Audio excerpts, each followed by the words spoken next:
Stern, which quarterbacks are you talking about?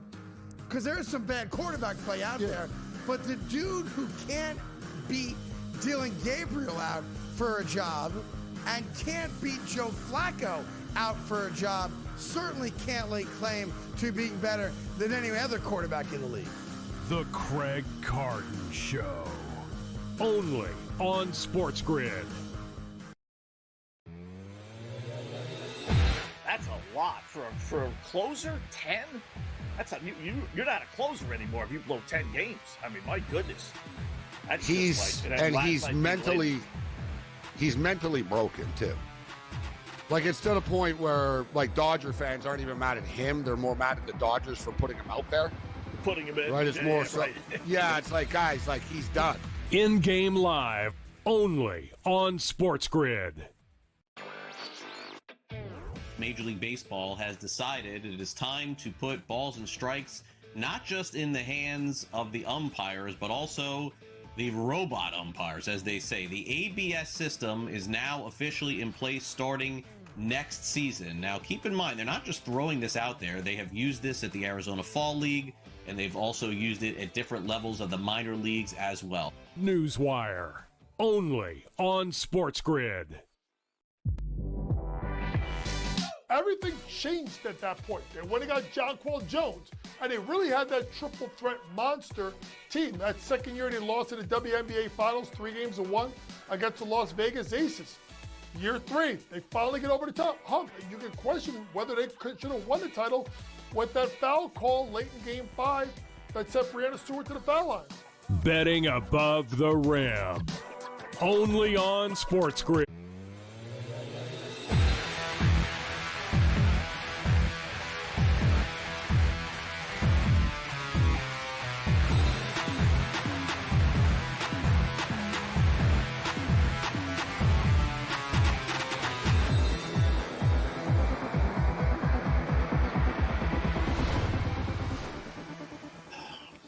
And welcome in. It is in-game live game day here on the grid on a terrific Thursday evening. Scott Wetzel and Gabriel Morency for the next probably 3.5 hours or so, depending on how long the NFL game goes. We'll be here until the very, very end, watching and betting on the world of sports. Got a lot to bet on tonight, boy. A great smorgasbord here. We got a great NFL NFC battle with the Giants and Philadelphia Eagles. Got some college football games. Not great, but a little bit better from what we had yesterday. Gets even better tomorrow than obviously Saturday.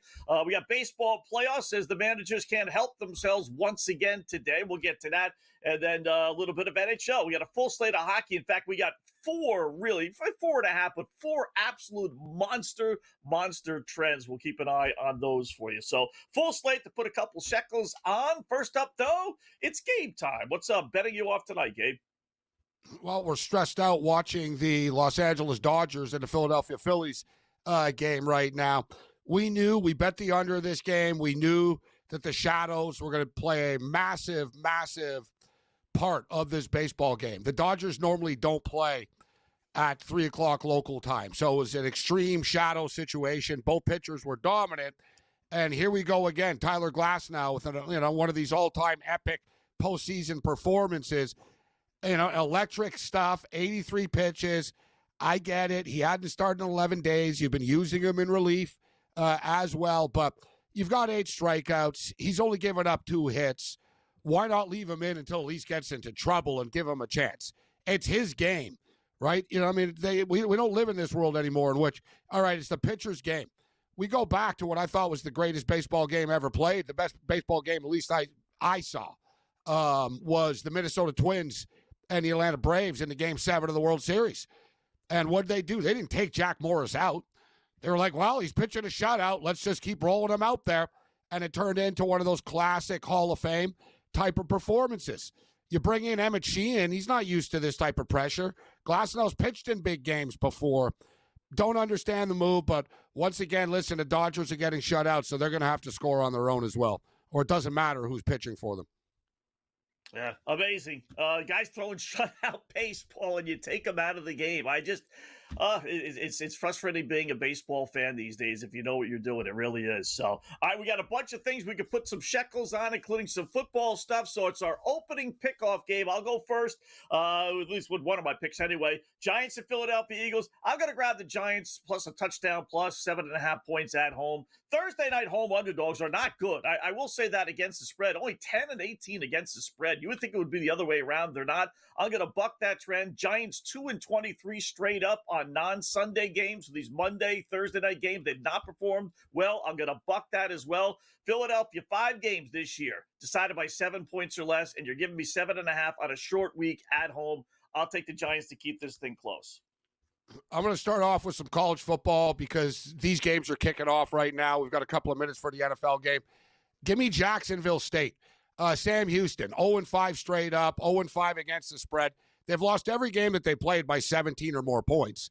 And in fact, it's kind of interesting. They've lost by exactly 17 points 4 times this year, and they lost by 55 another time when they went to Texas. But it's not like, oh, yeah, but they've had bad luck. No, their defense is ranked 131st in points allowed. There's only 136 teams. They're ranked 122nd offensively. They score 15 points a game, and they give up 41 points a game. Lay the points with Jacksonville State tonight. Doesn't matter that it's on the road. I'll keep it with the NFL. One more there before we move on to some other things. How about the over 40.5 Giants and Philadelphia Eagles? I'm a little surprised it's this low. I really thought this would be in the 45.5 or so range. It's been kind of feast or famine with this Eagles defense. They played well last week against Denver, but they were awful against the Cowboys, awful against the Rams.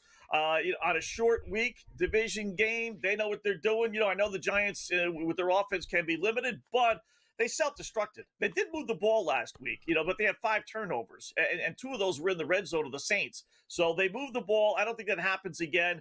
41 points is all we need. That's not a big number. You're getting 20-plus out of the Eagles. I think the Giants come to play today over 40.5 Giants-Eagles. I'll get to the NFL as I state in a second. I'm going to go with Southern Miss early here with an early pickoff, guys. Listen, Southern Miss are a good football team this year. Yeah, they've lost 2 football games, but they hosted Mississippi State early in the season, and Mississippi State are good. So I'm not going to blame them for losing to an SEC team. And they lost on the road against Louisiana Tech, who are also a good football team this year. Southern Miss guys are essentially Marshall from last year, right? We live in this modern era right now where the coaches leave and they bring all the players with them. So they brought the quarterback and basically, half the team with them to Hattiesburg. So Southern Miss are essentially who Marshall were before. And Georgia Southern, another one of these teams. We just talked about Sam Houston State being terrible on defense. How about Georgia Southern? These guys give up 42 points a football game. 42 points a game. I'm expecting this game to be a track meet, but give me Southern Mississippi minus the 3. You can money line it if you want as minus 155 or so, but I think they'll win by 3 or more.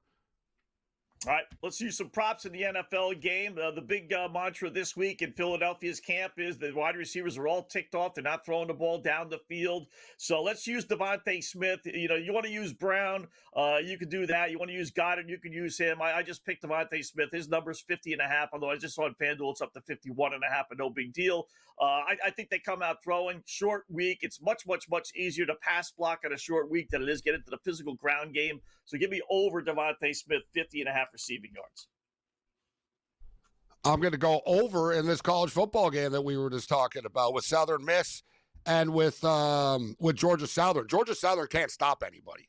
Like, they point blank cannot stop anybody. They give up 40-plus a week, and I figure that Southern Miss is going to be able to get into the mid-30s on them at least, if not a little bit higher. It is a road game. We've just kicked off right now, but I'm expecting points in this game, guys. Georgia Southern are 4-1 to the over for a reason. When you give up 42 points a week, you're going to go over a lot of the time. 59.5 is the total. Let's go over the number. All right, last one for me, NFL. Tyrone Tracy is back for the Giants. Missed a game, over 23.5 yards rushing. Scadaboo's kind of filled in his place, but don't forget last week he did fumble. So it's not like, okay, you know what, sorry, Wally Pipp, you're not going to play anymore, Tyrone Tracy. No, I think the door's going to be open for him to be the number 1 back again. Averages 3 yards a carry, but you only need 24 yards. I think he gets that over Tyrone Tracy, Giants, rushing 23.5 yards. I'll finally drop an NFL pick here right now. Give me the Philadelphia Eagles. I got it at 7. It was minus 116. I just can't take a New York football Giant team that are just absolutely brutal. Not to mention their offense is battered. They don't have anybody. Slayton out. Malik Neighbors obviously out. You got a rookie quarterback he's hyped and stuff, but he's limited in what he can do passing the football right now. I do like Jackson Dart over 37.5 rush yards tonight, but there's just too much, lined up against them here. Philadelphia Eagles own the Giants, right? They're 7-1 the last 8 times they played. The one loss was in a January game when the Eagles didn't care and rested everybody. Brian Dable, 2-11 in primetime football games. The Giants are literally probably the worst home team like in the history of the NFL, with the exception of the 1976 and 77 Buccaneers. They're that bad. Give me the Philadelphia Eagles. A get-right game for the Eagles tonight. Yeah. It's hard. I will say it's hard to make a case for the Giants if you're just going to go basically on trends and logic. You got the world champ. Or logic, or your eyes, or sanity. Or your eyes. Yeah. But you know what? That's brought out an opposite pick. So the Giants are an opposite pick play for sure. But more coming up.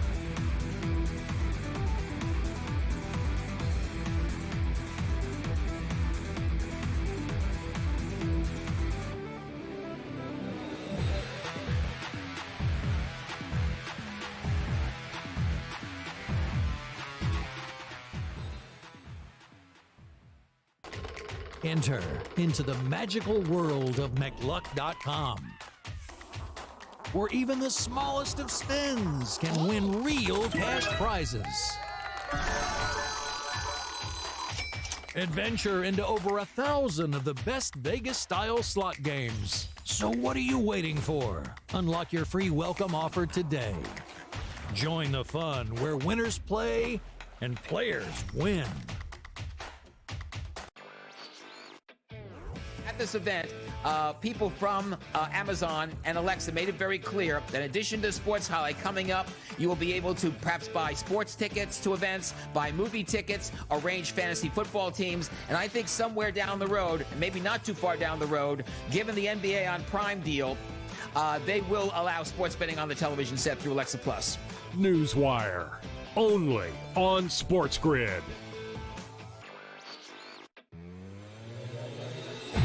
What worries me, for the future, for the rest of this season for the 49ers, is Christian McCaffrey, because all these other guys are out. This guy is getting more workload than anybody else in the NFL. The catches, the carries, the blocking, the chip blocks, the protection. He is just being worked over, and I don't think that is, real good for the 49ers. In-game live, only on SportsGrid. We're getting a lot of optimism here, which I don't know about. This isn't a 21-year-old football player, a devastating knee injury that basically blew, the kneecap and also multiple ligaments. And I was like, surgery, awesome, be back for next year. He might be back for next year, but the Tyreek Hill we're used to, Joe, electric on the field where nobody can catch him. People are going to be catching him now, Joe. The Early Line, only on SportsGrid. 60,000 drunk New Yorkers who were there from 5 in the morning to 7 p.m., who dropped a house mortgage on a ticket to watch the United States team miss every putt that they can possibly miss, and you think someone's not going to get pissed off and curse people out? Wah! The golf fan wasn't civil. Wah! The Craig Carton Show, only on SportsGrid.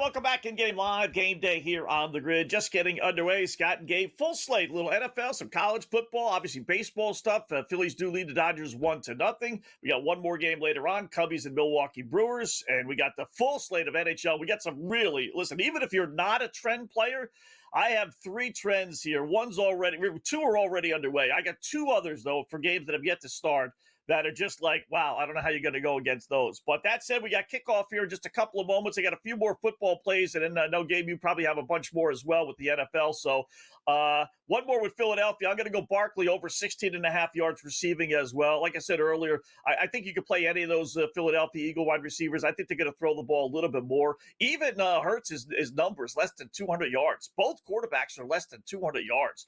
I know this is not, yesteryear, but man, the chances of both quarterbacks throwing for less than 200 yards, I think if you play both, you're going to end up doing well. So give me Barkley over 16.5 yards rushing. Then the ones we play all the time, each team to have a rushing touchdown and a passing touchdown for the game, plus 230.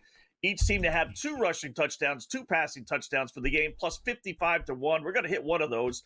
Our correct score, let's go Philadelphia wins 27-21. This way we still get the cover with the Giants. That pays 175 to 1. And then first quarter, we always try and see if we can get the ball rolling again like we did a couple of weeks ago. Give me a 7-7. Philadelphia scores, Giants respond. They score 7-7 first quarter final. That pays 15 to 1. What do you got today? Yeah, you know what? I never think about the correct score until like moments before kickoff here. And of course, now the app is jamming up on me. Great timing. Kiki Hernandez would have hit. So the Dodgers first and second right now. One out, bottom of the 7th inning. I'm going to go. I agree with your Saquon Barkley over 16.5 receiving yards. I played it as well. Give me Saquon Barkley to score the first touchdown of the game at plus 333. Not great odds, but he's got touchdowns in 4 of the 5 games. It's against his former team here. Jalen Hurts doesn't score as much anymore. In fact, Jalen Hurts hasn't scored in a couple of games. But give me Saquon Barkley first touchdown. Barkley to score a touchdown. We'll pick our poison because if it's not Barkley, it'll be Hurts, once they get inside the 5 or 7 or whatnot. Give me Dallas Goedert to score a touchdown, though, tonight, guys, at plus 250. Nice price for Dallas Goedert to get in the end zone. Talked about Barkley over to 16.5. I'm on this. I posted all these on X earlier today. Cam Scatterbo. I'm going to go with Scatterbo. I'm going to go with the exact same thing with Scatterbo as we are with Saquon Barkley. And the numbers are the same, actually. Over 16.5 receiving yards and over 2.5 receptions for both of them. So I'm going Barkley over with the yards. I'm going Barkley over 2.5 catches. I'm going to go Scatterbo over 2.5 catches and over 16.5 receiving yards. I'm going to go with Theo Johnson over 3.5 receptions. There's no Slayton. There's no Neighbors. Wendell Robinson becomes the number one wide receiver to shut down on the other team. So Jackson Dart really doesn't have a lot to work with here, right? So he's going to go to the tight end. The Eagles kind of let you throw to the tight end as well. So let's go over 3.5 receptions for Johnson. I think Jackson Dart's going to be running for his life tonight because no one's going to be open. So let's go over 37.5 rush yards for Jackson Dart. And I played it out of principle, Scott, over long field goal, over 50.5. Not one of my bigger bets. I often go bigger on this prop than I did tonight, but I just don't want to be upset if it actually happens. So it's one of those, it seems that it happens in primetime games more often than not. Yeah, it could happen. Listen, especially with the Giants offense, not being able to finish drives. At the 50.5 is reasonable, too. Yeah, I just need a 51-yarder. Yeah. Sounds crazy to say, right? A 50.5-yarder is a pretty good bargain these days, but it actually is, unfortunately. So Eagles have the ball first. Philadelphia's got the ball. So in essence, you think Philadelphia's winning, and it sounds like handily, right? You're going to cover the 7.5? I think they win if I had to say a final score, I would say 30-13. Okay. Game goes over. Which creeps over the number. I didn't play the total tonight, Scott, which is weird for me. I got to be honest with you. I'm really involved in this Dodger game, sort of as a fan, plus for bets as well. Right. I got a ton of action on the college game. Giant games, they're bad all the time. So it's one of those. When I saw it, I'm like, it's very it's really just another bet tonight, this game. You know what I mean? It's not, I'm not I wasn't looking forward to this game all day or anything like that. I think the Eagles, I've seen the Eagles at MetLife roll the Giants before. You know it. The Giants are a terrible home team. They're bad in prime time. They're a terrible home team. Their offense is really challenged. I know they put up a couple of points against the Saints, but they still lost the football game. I just think Jackson Dart and the Giant offense is really going to struggle tonight. Yeah.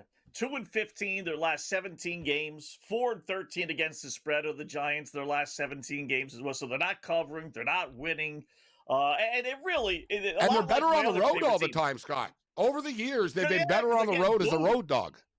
Yeah, because they're not getting booed on the road, They're getting cheered for playing lousy. Yeah, it They're was getting Daniel booed Jones when all the they're at time. He home, always covered on the you road know? all the time. Yeah. So, and they're like my other favorite team, the Dolphins, Gabe, in that they had a chance to kind of build a little something, right? They win 2 weeks ago. They got the Saints. You find a way to beat the Saints. Now you come into today's game, short week. You're at home, chance to get to 3-3 and really take that next step. And then they drop the ball. It's like, how much do you have now left heading into this week? Kind of like the Dolphins. Same That's thing. the They won 2 NFL, weeks though, ago. right? Yeah, Like the it's Chargers hard. are a good It's hard. team, and you can't overreact to it. The Giants got the Chargers at the right time. They lost Joe Alt. Yeah.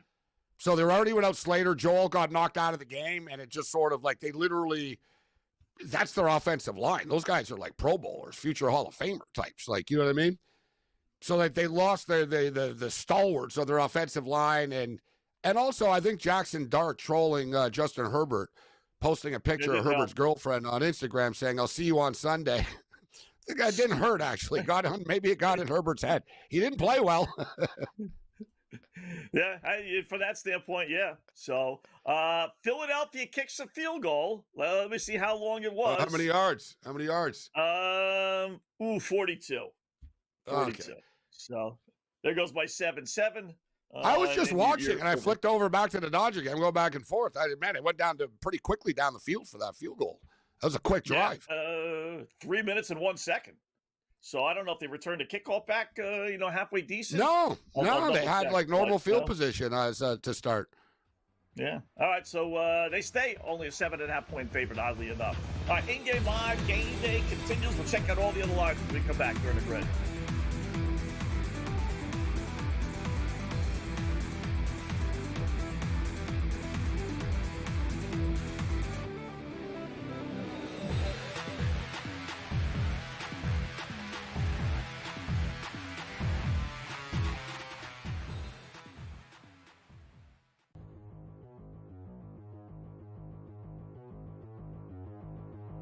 Shedeur Sanders will be starting for the Browns by week 9. I am buying this. Absolutely.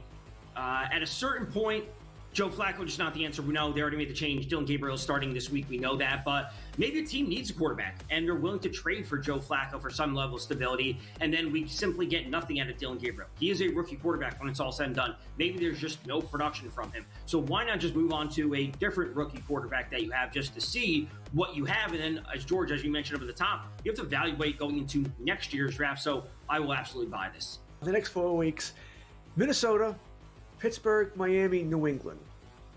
I mean, the question is this. If they truly believe that Gabriel could be a future starter, you got to give him more than 4 weeks, right? That's 4 weeks is not enough. Minnesota, it's a rough game, all right, being played with England this week. Pittsburgh, they haven't have a defense. Miami is not very good. New England's supposed to have a good defense, hasn't here. I want to sort of go. I mean, I think Shedeur Sanders is going to start at some point this week. But I don't think it's going to be by week 10, although that does make sense here to name him the starter during the bye week, get him 2 weeks here. I'm going to go more, maybe double digits, week 12, week 14, somewhere around there. Because I'm going to want to give Gabriel a longer run. I think Gabriel might do some damage here against these lesser defenses here. So I think give him a longer runway here. That being said, I do not think Gabriel is the long-term future of this team. I don't think he's a franchise quarterback at all here. I think he's a number 2 at best here. Sanders could be a number 1. I have doubts about him too. I think Sanders has a better shot. So by week 9, by week 10, I'll sell that. But if you're going to give me a couple more weeks, I would have bought it. Fantasy Sports Today, Fridays starting at 3 p.m. Eastern, only on SportsGrid.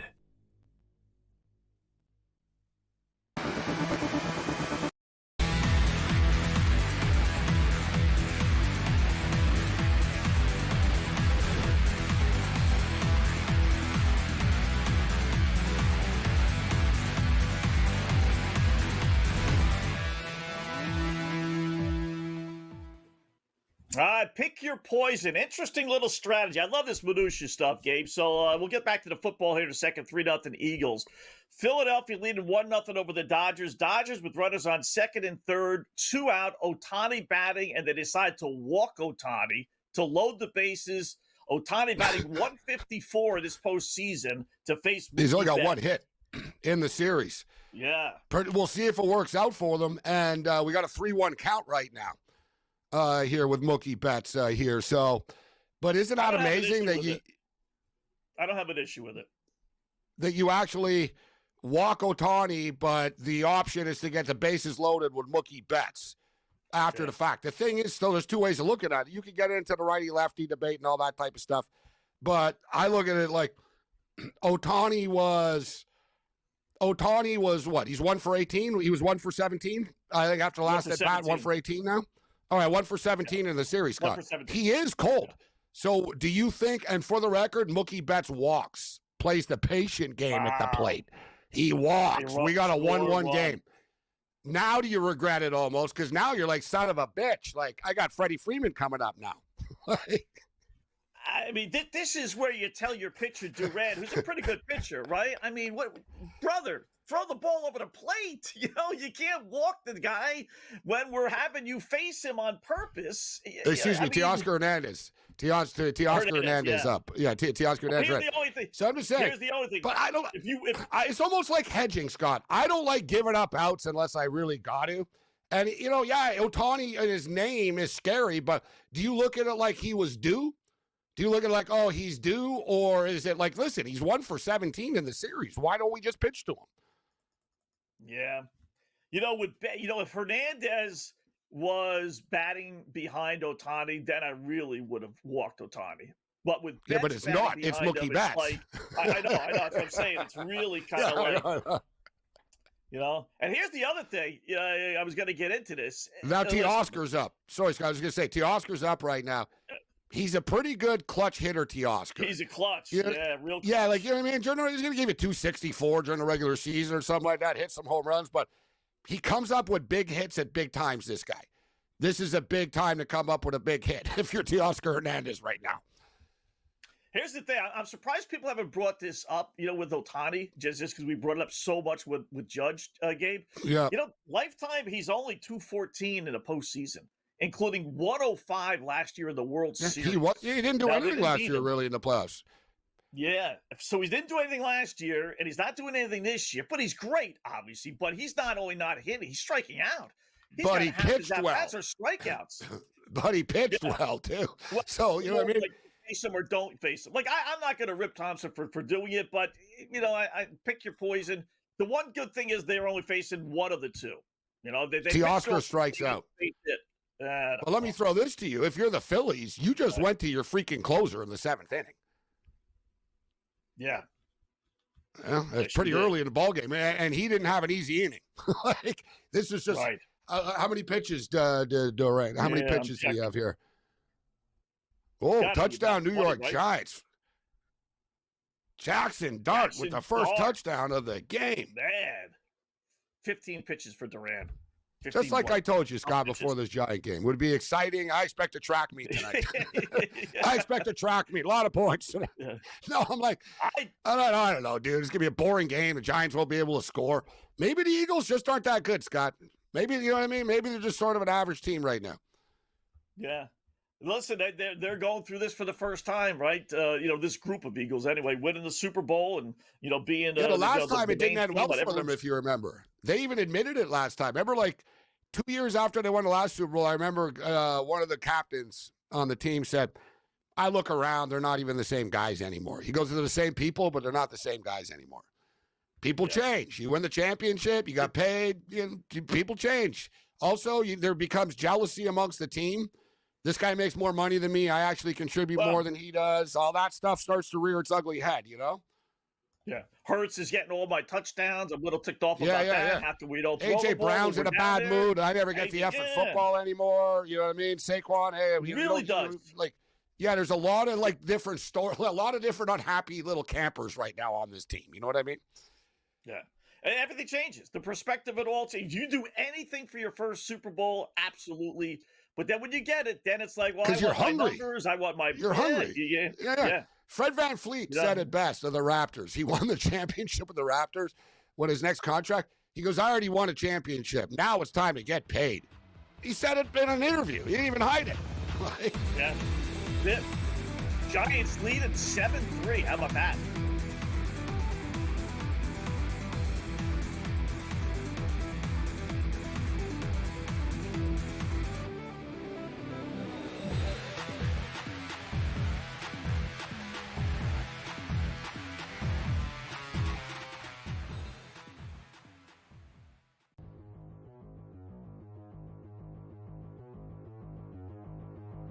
Shedeur Sanders will be starting for the Browns by week 9. I am buying this. I am buying this absolutely.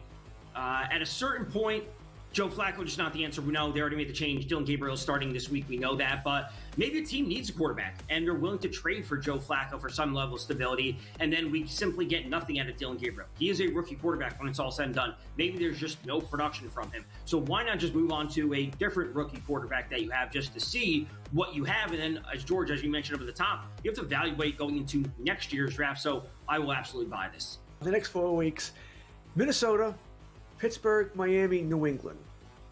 I mean, the question is this. If they truly believe that Gabriel could be a future starter, you got to give him more than 4 weeks, right? That's 4 weeks is not enough. Minnesota, that's a rough game, all right, being played with England this week. Pittsburgh, they haven't have a defense. Miami is not very good. New England's supposed to have a good defense, hasn't here. I want to sort of go. I mean, I think Shedeur Sanders is going to start at some point this week. I don't think it's going to be by week 10, although that does make sense here to name him the starter during the bye week, get him 2 weeks here. I'm going to go more, maybe double digits, week 12, week 14, somewhere around there. Because I'm going to want to give Gabriel a longer run. I think Gabriel might do some damage here against these lesser defenses here. So I think give him a longer runway here. That being said, I do not think Gabriel is the long-term future of this team. I don't think he's a franchise quarterback at all here. I think he's a number 2 at best here. Sanders could be a number 1. I have doubts about him too. I think Sanders has a better shot. So by week 9, by week 10, I'll sell that. But if you're going to give me a couple more weeks, I would have bought it. Fantasy Sports Today, Fridays starting at 3 p.m. Eastern, only on SportsGrid.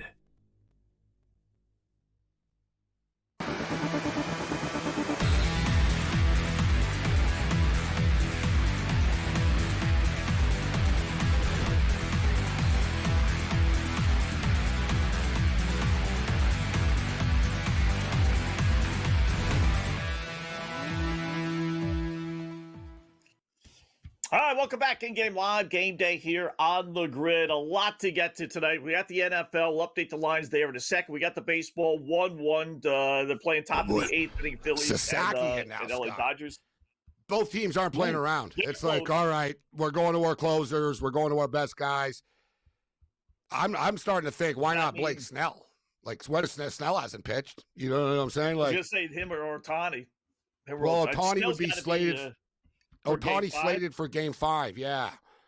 So, like, Snell pitched more recently, but you're asking him for a couple of innings only. You know what I'm saying? Like, right.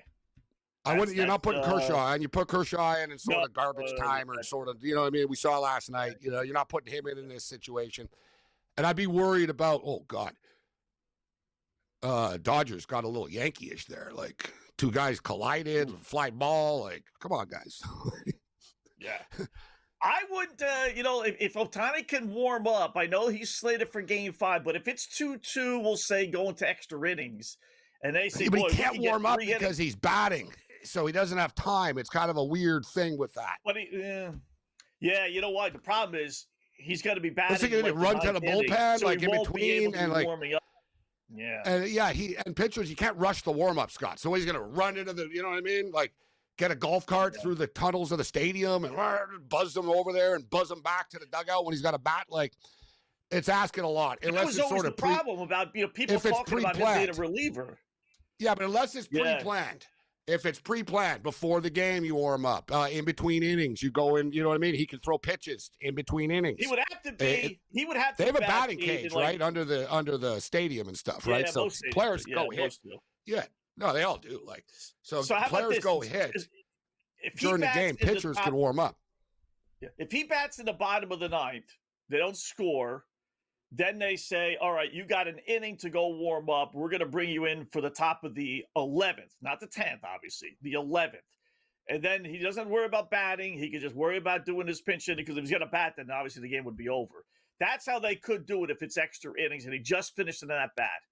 Because, if you figure you get 3 innings out of him, at least against the Phillies bullpen 3 innings, would They you do won't that do it. risking losing him for Game 5? They won't do it. I could understand doing it in an elimination game, right? Like if it was like a Game 5 and he hadn't pitched or whatnot, I would understand that. But you're begging for disaster. You're asking him to. It's totally not his routine. The guy's closed 1 game once in his life. And it was pretty wild that Japan put him in that spot. But they just figured, all right, you know what I mean? Why not? Right? And he struck out Mike Trout to win the World Baseball Championship. Right? And he had never closed before. So it's not, it's more of a preparation thing, right, than the physical thing, right? Like Glasnow was talking about it. Glasnow's not used to coming out of the bullpen. He's been coming out of the bullpen before he started today. And they asked him, what's the difference for you? And he said, it's completely different world. He goes, when you're a starting pitcher, you're in your own little bubble, and it's very calm. You know what I mean? He goes, you don't really talk to anybody. He goes, when you come in relief, you're coming in the bullpen. You got fans yelling at you. They're cranking music. And he liked it. He goes, I'm way more fired up. Yeah, he goes, man, he goes, I got to be honest. He goes, you really have to try to amp yourself down because you're so fired up back there. He goes, I'm not used to that being back there. Fans are yelling at him, and he's throwing back there. You know what I mean? They're playing Metallica in the stadium, and he's like, oh, let's go, let's go. He's not used to that. You know what pitchers are like, Scott. People don't even talk to them on game day. It's like, no, just leave him alone. Like, just let him walk around with his headphones on. Leave him alone, right? Like, so it's a different world. He's done a great job, Glasnow, in this series. And the Dave Roberts stuff and taking him out will be forgotten a little bit now, right? Because it's 1-1 right now.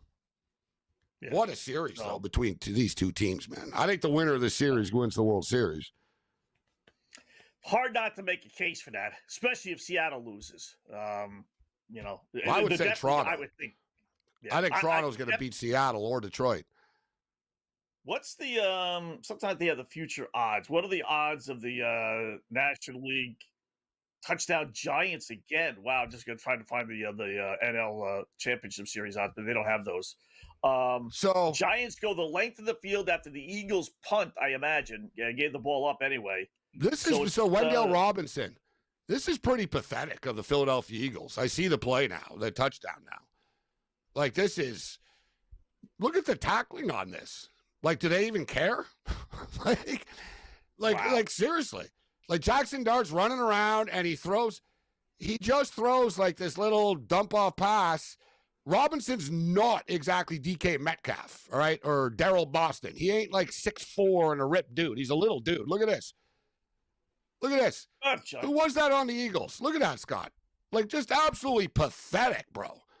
Like, you not even like pushed them out of bounds type of stuff. Like, you had now 2 Giant touchdowns, Gabe. The first one was a Jackson Dart, and they missed the extra point. 19-yard run. Yeah, they missed the extra point here. So I didn't see the first touchdown, but it was not a quarterback sneak. This guy ran 19 yards. A quarterback to run 19 yards means something's not happening. Where's the defense? Your linebackers? Where's your secondary? Yeah, right? And now we got another one where it seems like that was a chippy touchdown. You got no wide receivers to cover either. Like, this shouldn't be that hard.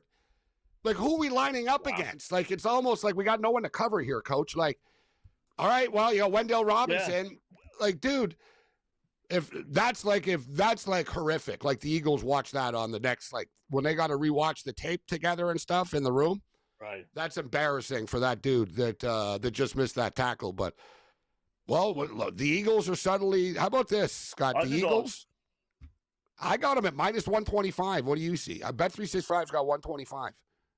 They got the Giants at -125 on FanDuel. Eagles -104. Oh, yeah, FanDuel's got +2.5. It's -136. Bet 365's giving 1.5, 52.5 right now. Well, pretty crazy, though, that the Eagles are down 10, huh? And they're still, like, kind of a pick 'em here.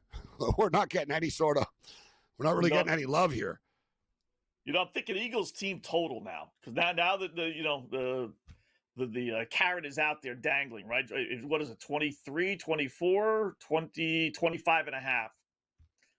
All right. I was kind of hoping that would be under 24, but 25.5 for the Eagles. This is just so unlike the Giants, Scott, like to be in a high-scoring game like this. Like, so I have a hard time.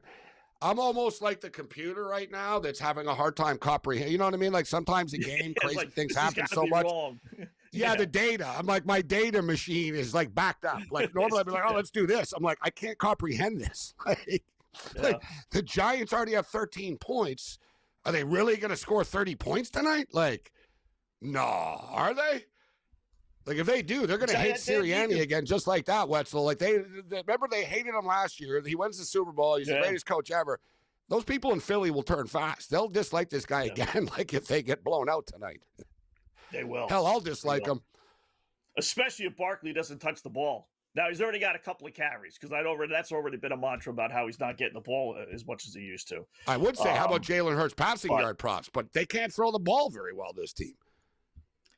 Well, they got him at it's up. They bumped it up about 10 yards, 205.5. It was about 195.5 to start the game. So he's got 10 yards. That's not a bad number, right? I mean, down 2 scores, albeit early. I think still. I think they're going to go to Barkley a lot. Yeah, I'd go back on the Barkley stuff. Especially the first drive, he had 2 carries, 118 to 113 yards. That's what put him into field goal range. This would be a good time for the dump off a screen pass for our 16.5-yard prop, right? Just get him involved. Get him going a little bit. Let a big play go. You know what I mean? Yeah. They're having a hard time running the ball this year. So I thought that was my reasoning. It sounds crazy that Eagles have a hard time running the ball. They're only really good at the rugby stuff. You can only get away with like one play for so long, guys. Like, you know what I mean? Yeah. You know what I mean, Scott? Like, they really haven't added much to their arsenal, this team. And now suddenly they can't run the ball. So, like, I figured, all right, they'll dump it off to Saquon a little bit. Key moment for the Eagles. Let's see if they can put a drive together. Down 10. How about that? In-game live game day continues on the grid.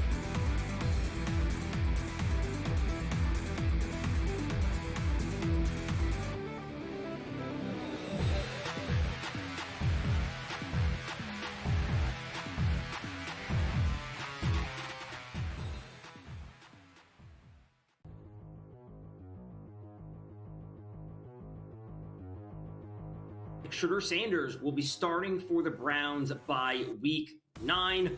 I am buying this. I am buying this absolutely.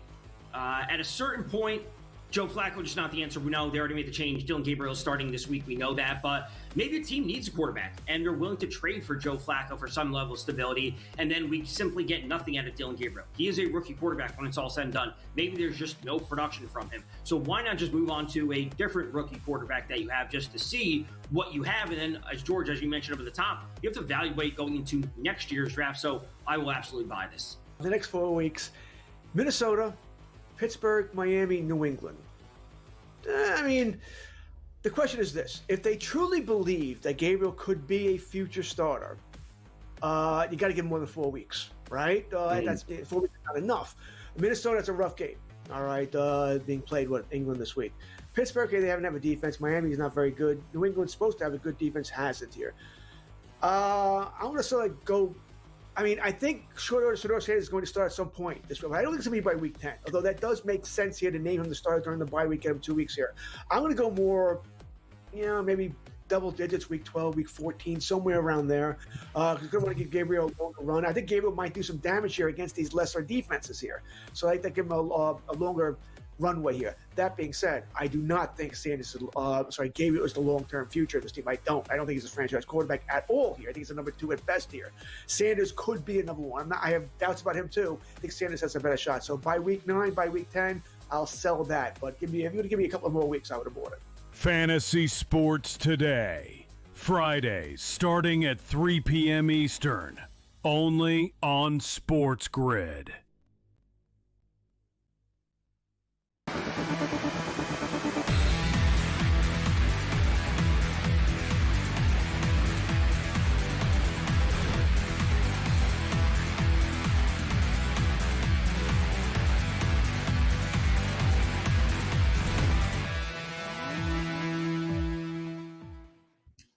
All right, welcome back in Game Live. Game Day here on the grid. Scott and Gabe, what happened? We're down to the 12-yard line. All right, that Philadelphia pick-em basically is no longer back to being favorites. Welcome back in Game Live, Scott and Gabe.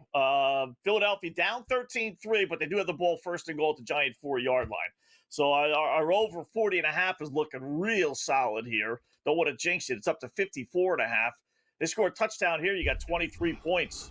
I think it still goes over to 54.5. I think they're going to score a touchdown here. And first, the Giants aren't going to stop them. So that might bump up to 55 or 56.5. Gabe. The question is, double down. Can the Giants keep scoring? I hate jumping in on a bad number. I can't believe I just did. And be honest with you, at least one more, right? One more touchdown. You would think over 3 quarters. Yeah, they're going to get to at least 20. I think if they get into the mid-20s, I don't know. They're playing well. Philadelphia aren't stopping them. If Philadelphia tackle the way they do, maybe the Giants, this is their night tonight. But if you would expect Philadelphia to wake up, they have the championship pedigree, and we've seen them with their slow starts this year, right? The Ram, we've seen them. They haven't really clicked yet. So you figure at some point, you figure at some point they sort of get angry and go, all right. And, we talk about it all the time, Scott, go into that sort of hurry-up offense. Maybe it'll help Jalen a little bit. Maybe it'll open things up a little bit for them. But I just have a hard time computing that the Giants are going to hang on and win this football game. And there's the touchdown. Oh, did we hit the Dallas? Is that Dallas Goedert? Is he Goedert? Plus 250. Boom. Wow. We cashed it. We gave it on the show earlier, remember? Dude, and you know what's funny? It wasn't a passing play, guys. Was it technically a pass? Did he shovel it? Was it a shovel pass or was it a handoff? Let me see it again. Well, Scott, they didn't. They didn't throw it to him. I think it was a handoff, even. I didn't see him shovel it. I think it was a pitch. It was a pitch. I don't think that's a touchdown. For the touchdown, passing prop players, let's see what that is. Was it sideways or forward? It's a pitch. It's got to. It can't be a forward. Let's see. Let me put the game on here. Can't be a forward lateral. This is literally hard to tell whether it was forward passing touchdown, huh? Watch the play, Scott. He underhanded it literally sideways to Goddard. So Goddard gets a receiving touchdown, not a rushing touchdown. Look how he flipped it. Yeah, no, it's forward. It's forward. Okay, yeah, I see the right angle now. It's a forward. It was one of those weird, good play calls that most teams don't have. But, yeah, Goddard, who gives the football to the tight end, Scott, right on the 4-yard line like that? The Eagles do, and it worked. How come more teams don't do that more often? He's a big dude. Who's your biggest offensive player on the field at that time besides the lineman? The tight end. Yeah. Wouldn't it make sense? The more teams? Yeah, even the Bills. The Bills have a hard time at short yardage. Why not just freaking give it to Dalton Kincaid? A play like that. That was a weird play. So yeah, you know what I mean, Scott? Was it forward, sideways? It was very schoolyard. It was flicked it And then he stood there. Hurts started in a shotgun. Then he goes under center, and Goddard's in motion going to the right. He underhands it to Goddard a little flip, and then Goddard stands there for this pregnant pause, letting the play kind of develop, and all of a sudden he kind of sneaks through for the 5-yard line with 12 Giants surrounding him somehow or another. Very weird. And how about this, too, Scott? I got the bet in seconds before. Yeah. Seconds before that touchdown. Minus 125. Seconds before. Nice. Look at that. Man, I'd be very frustrated right now because I looked up. I'd almost be ready to bet the minus 190 right now. That's what it is. The Eagles just popped to minus 190 right now. Over-under is 56.5. You got 23 points. Tell you what, 3-0 was looking like it was going to be a winner. Then 7-3, then 13, then actually 14-3 was going to be the first quarter winner. Then the dude misses the extra point. Correct score tonight, Scott. Might be one of those 40-37s. Who the hell would have said that? Right. We're going to the bottom of the 9th inning now. Tied at 1. Wow. Who's pitching out for the Phils? Can't be Durant still, right? Let's see what they're going to do. Did he pitch the 8th? No. He did. Strom is pitching the 9th now. Strom's coming in now. So that's what I was going to say. So Strom's coming in now for them. Sasaki has gone 2 full innings for the Dodgers. So only 18 pitches though, Gabe. I know, and he is a starter. He is a starter, right? So, and he didn't pitch yesterday. Remember, they gave him the day off, right? It was like, all right, no matter what happens, like we can't really pitch this guy. Plus, he's Japanese. That's another thing I'm going to bring up with Ohtani. Japanese pitchers, Scott, they're different. Like they need 5 days rest, not 4 days rest. The 6-man rotation. Yeah, over in Japan. Like like Sasaki, same thing. Like he's not used to, like they're very, very like aware of this. So, but I don't care about that, Scott. I'm throwing Sasaki out here for another inning again if I have to. Yeah. We ain't going to Blake Trinan. Like, what are you going to do? No. Like, what I'm saying? Like, no, we're keeping Sasaki in the game. Hopefully someone can come through here. You got Max Muncy pinch hitting. So Max Muncy's up right now. Muncy's pretty clutch, too. Muncy comes through with some big hits at times. He didn't before, but since the Dodgers the last couple of years, there's not as much pressure on him. He's been pretty good. How was he not Let's see playing if he can today? come through here. Why wouldn't he have been in the Defensive. lineup today? The defensive situation. They like to sort of bring him in later in the game, yeah. Well, I got to find a way to put him in the lineup if I'm a Dodger manager, some way, somehow. But, all right, so pinch inning, bottom of the 9th inning, 1-1. Deep fly ball to Game center field.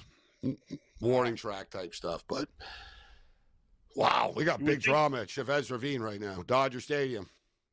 Yeah. All right, so. Over-under is 3.5 plus 116. This is not, the extra innings is not regular season where there's no ghost runner starting at second base here. So, Vesia is up in the Dodgers pen. Vesia is up. So, Vesia looks like Vesia. He's the one that just got. I don't mind him. You know what I mean? But I'd prefer, like, you know what I mean? To a hit, though. They haven't come close. No, that's what I'm saying. It's not time. He's not warming up, though, Scott. He just sort of got up. He's walking around pacing type thing, which leads me to believe that they've told him, you're the next man up, right? Because he looks like he's mentally getting ready. But not in the 10th. Hopefully there's not a 10th needed. All right, in-game live. Game day Come on, Kike. Just finish it off.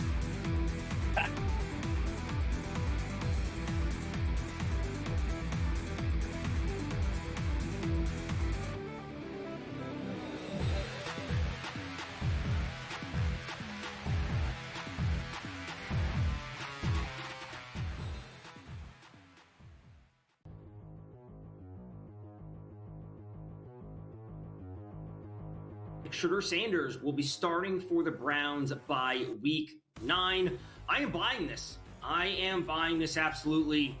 At a certain point, Joe Flacco just not the answer. We know they already made the change. Dylan Gabriel is starting this week. We know that. But maybe a team needs a quarterback, and they're willing to trade for Joe Flacco for some level of stability, and then we simply get nothing out of Dylan Gabriel. He is a rookie quarterback when it's all said and done. Maybe there's just no production from him. So why not just move on to a different rookie quarterback that you have just to see what you have? And then, as George, as you mentioned up at the top, you have to evaluate going into next year's draft. So I will absolutely buy this. The next 4 weeks, Minnesota, Pittsburgh, Miami, New England.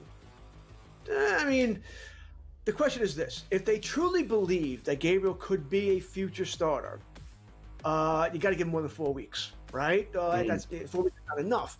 Minnesota, that's a rough game, all right, being played, England this week. Pittsburgh, they haven't have a defense. Miami is not very good. New England's supposed to have a good defense, hasn't here. I'm going to sort of go.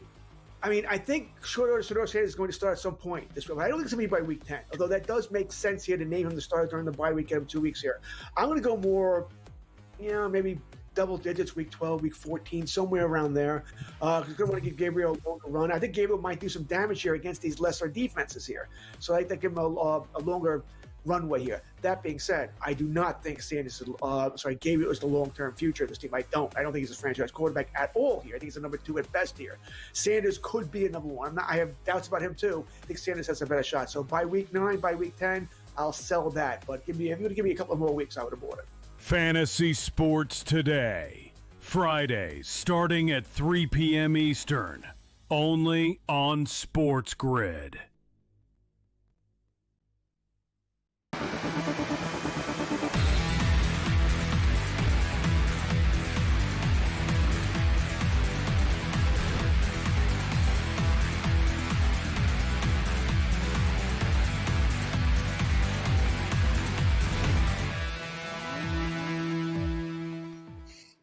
All right, welcome back in Game Live. Game Day here on the Grid. Scott and Gabe watching a whole slew of things here. First up, football. All right, they've completed the first quarter, getting set to start the second quarter. Giants lead the Eagles, believe it or not, 13-10. They got 3rd and 10, though, at their own 23-yard line, so more than likely having to punt the ball. Eagles, which were a 7.5 or so point favorite to start the game, down to 3.5. So you get a halfway decent discount. The over/under is way up to 56.5. That might be pressing it just a tad there. Baseball, World Series, National League Division Series. It feels like a World Series game. Yeah, it does.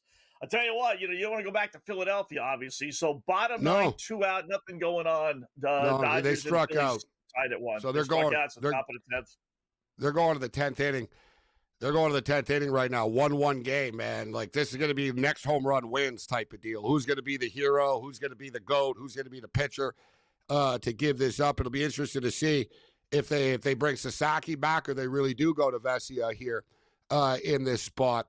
Man, but like you said, Scott, man, there's a lot of stuff going on. You got the college football stuff. Kennesaw State's leading Louisiana Tech 14-7 right now. 9-0 Tulane over East Carolina, 7-7 Southern Miss, Georgia Southern, and Jacksonville State up 10-7 on Sam Houston State right now. We did like the over that Southern Miss, Georgia Southern game. The total is now 63.5. It closed at 59.5 in that football game. We got action on every game tonight, Scott, and we didn't even get to the hockey tonight. You were talking about trends. Listen, it's too early in the season for trends. Teams are playing their first freaking game still. Right, but we know for the record, we saw the Kings go back-to-back. They won last night, so that didn't affect them. They, doesn't mean that every team. Montreal Canadiens played last night, lost. They're winning 5-1 right now. So teams that are playing back-to-back early have looked good. But something that I cashed in, Scott, early on tonight, I played 3 early games in the NHL over 1.5 in the first period. All 3 went over 1.5 in the first period. Chicago, Boston, Montreal, Detroit, and Tampa Bay and Ottawa. Nice. Here are the trends. Listen, obviously we come out at 8, so unfortunately these games start at 7. But just to throw them out there, Gabe. Rangers, Buffalo, 9-1 under their last 10 meetings in Buffalo. 1-0 Rangers after 2. Carolina, -175 they were to start against the Devils. They've beaten the Devils 10 straight at home. It was 1-0 Carolina. 2-2. I like the Devils in this game. But I wasn't quite getting enough. I wasn't getting enough at +145. That's why I didn't pull the trigger on it. Really? I thought that was pretty low. Knowing that trend and knowing how good Carolina is, and I thought they were only -175. I'm surprised. I'm expecting 2-1, to tell you the truth. New Jersey are good. Like New Jersey last year wasn't indicative of what the Devils are going to be. They had so many injury problems last year. Like, I think the Devils, I'm not going to say they're Stanley Cup. They're not Eastern Conference. I'd say they're kind of Eastern Conference outside contenders, Scott. Like they could have a good year this year, the Devils. All right. Predators, 9-0 at home against Columbus. It's another one. I like the Predators tonight. It's 1-1. They basically pick them. So, and that Carolina one is down to -156. So if you want to buy in. How about this one, Gabe? This one's not working out well. Dallas and Winnipeg, 13-1 under their last 14 meetings. It's 2-1. Well, 2-1, is that after 2 or heading into, I think it's 2-1 entering the second period. I always get confused with FanDuel. Yeah, 7.5 now is the new in-game total. Yeah, -215. Wouldn't do I that. would have thought they really don't like each other, these two teams. They played in the playoffs, obviously. So, there's a history with these teams, starting off early like this. It's funny how they give Florida a free pass, right, against the Chicago Blackhawks, but they make the Jets play the Dallas Stars and, play each other and stuff, right? But, hey, Vegas, you're going back-to-back to start the season. Right? It's funny how that worked out, but I like we're going with the Preds. The thing with the Preds, Scott, the Predators are a good team. They've been really good over the years. And then remember last year. Yeah, but last year they went out and they bring in a bunch of free agents. They get Stamkos, Marchessault, and everyone's like, "Oh man, the Preds are going to be scary good now. Like they're cup contenders for real." Now they got scoring. Wheels fell off last year. They had a terrible year. So I thought tonight, Scott. Last year Columbus overachieved. Nashville underachieved. You know that Nashville wants to start the season strong and not repeat the disaster of last year. Yeah. They're too good to be as bad as they were, Scott. Like, really, it was like baffling why they were bad. Yeah, I used them as a team total over this year, points-wise. It was a low number. So, all right, more coming up in Game Live, hour number 2. Philly Godfather coming up next.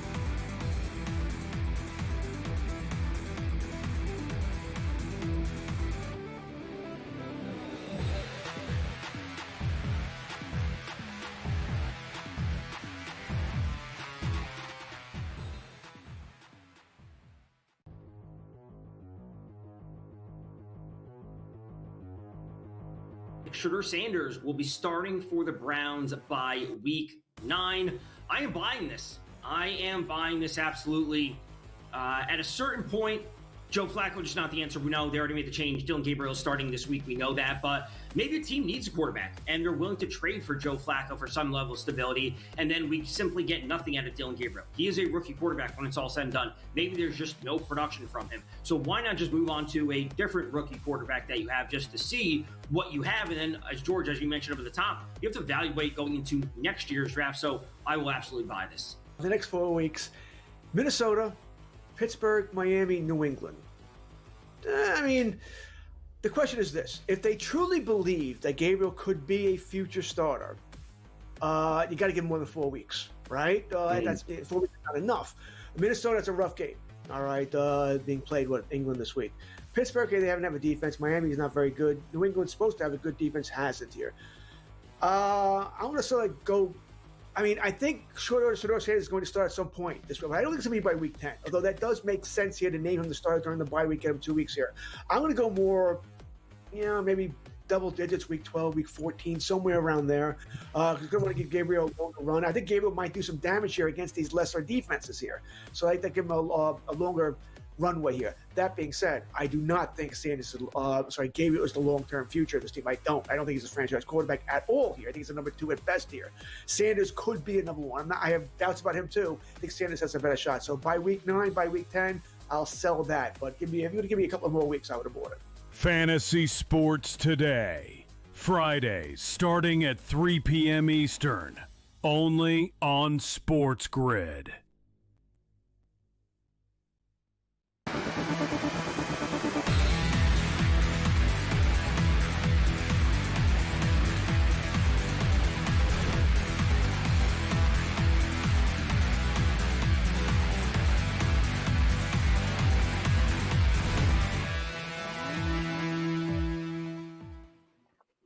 Hi, welcome back. It is hour number 2 of our 3.5 hour extravaganza, depending on how long this football game lasts. Scott and Gabe until the end of the NFL game. We got football, we got baseball, we got college football, we got obviously a slew of hockey, so a lot to put a couple of shekels on as we've been doing over the last hour. Time to talk a little football and everything else with our good buddy, the Philly Godfather, who you see it here every once in a while here on the grid. Philly, what's going on, my friend? How are you tonight?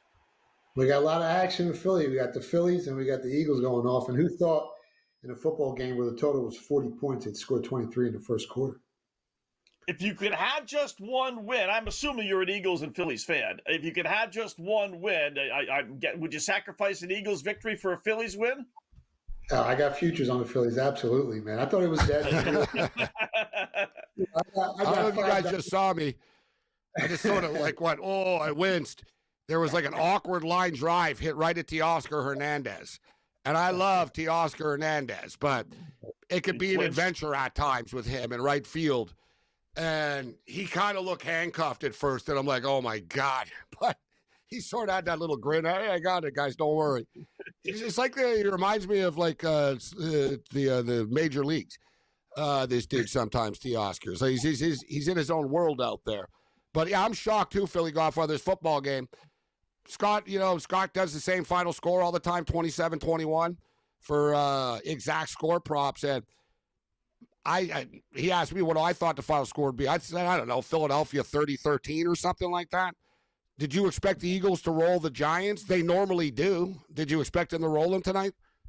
Yeah, I mean, they play a lot of man coverage, and Jalen Hurts excels in man coverage. It's hard to cover him. I actually bet over 40 rushing yards, which looks dead right now for Jalen Hurts. Bet him anytime touchdown. I took the Eagles in a teaser like everyone else, and actually laid the 7 points on Philly. Wow. What'd you tease it with? To the over/under? Yeah. No, I used the Colts. Took them down to a pick. Okay, the Colts. Okay. Yeah. Okay. How surprised are you then? I mean, listen, it's only early. It's a couple of minutes into the second quarter, but still, Giants are showing up tonight. How surprised are you that the Eagles think they're going to kick a field goal? It's well, maybe they won't. It's fourth down at the Giant 3-yard line. But surprised that the Giants are hanging tough? Not really. Off that loss against the Broncos, I knew the Eagles were coming out a little flat, a little slow. But if you look at the time of possession, they're controlling the clock. And eventually, I think they wear the Giants' defense down, and they probably get the win and get the cover as well. But, yeah, I mean, Dart came out, gunslinging. He was averaging like 19 yards per pass at first, and now he's starting to calm down a little bit. So I think once everything settles down, second half is going to be for the Eagles. They're having a hard time here at the goal line. Yeah, like they've run a ton of plays. 7.5. But I bet they scored. They were able to get a first down without scoring. So they just ran the brotherly shove, which looked totally illegal what they did. And you know me, Philly Godfather. I'm not one to ban it, like stop it, but it is like they move before. They don't get called for it. They're lining up offside. The center moves. It's I understand why it's frustrating teams now, but they didn't get a touchdown, Scott. They just picked up. So then now they got a new. And now they just ran it again, and they got stopped on it. Like, I'm telling you, it's basically they're a rugby team, Philly Godfather. This team, like they have nothing. Like this is their play. You take this away from them, they got problems.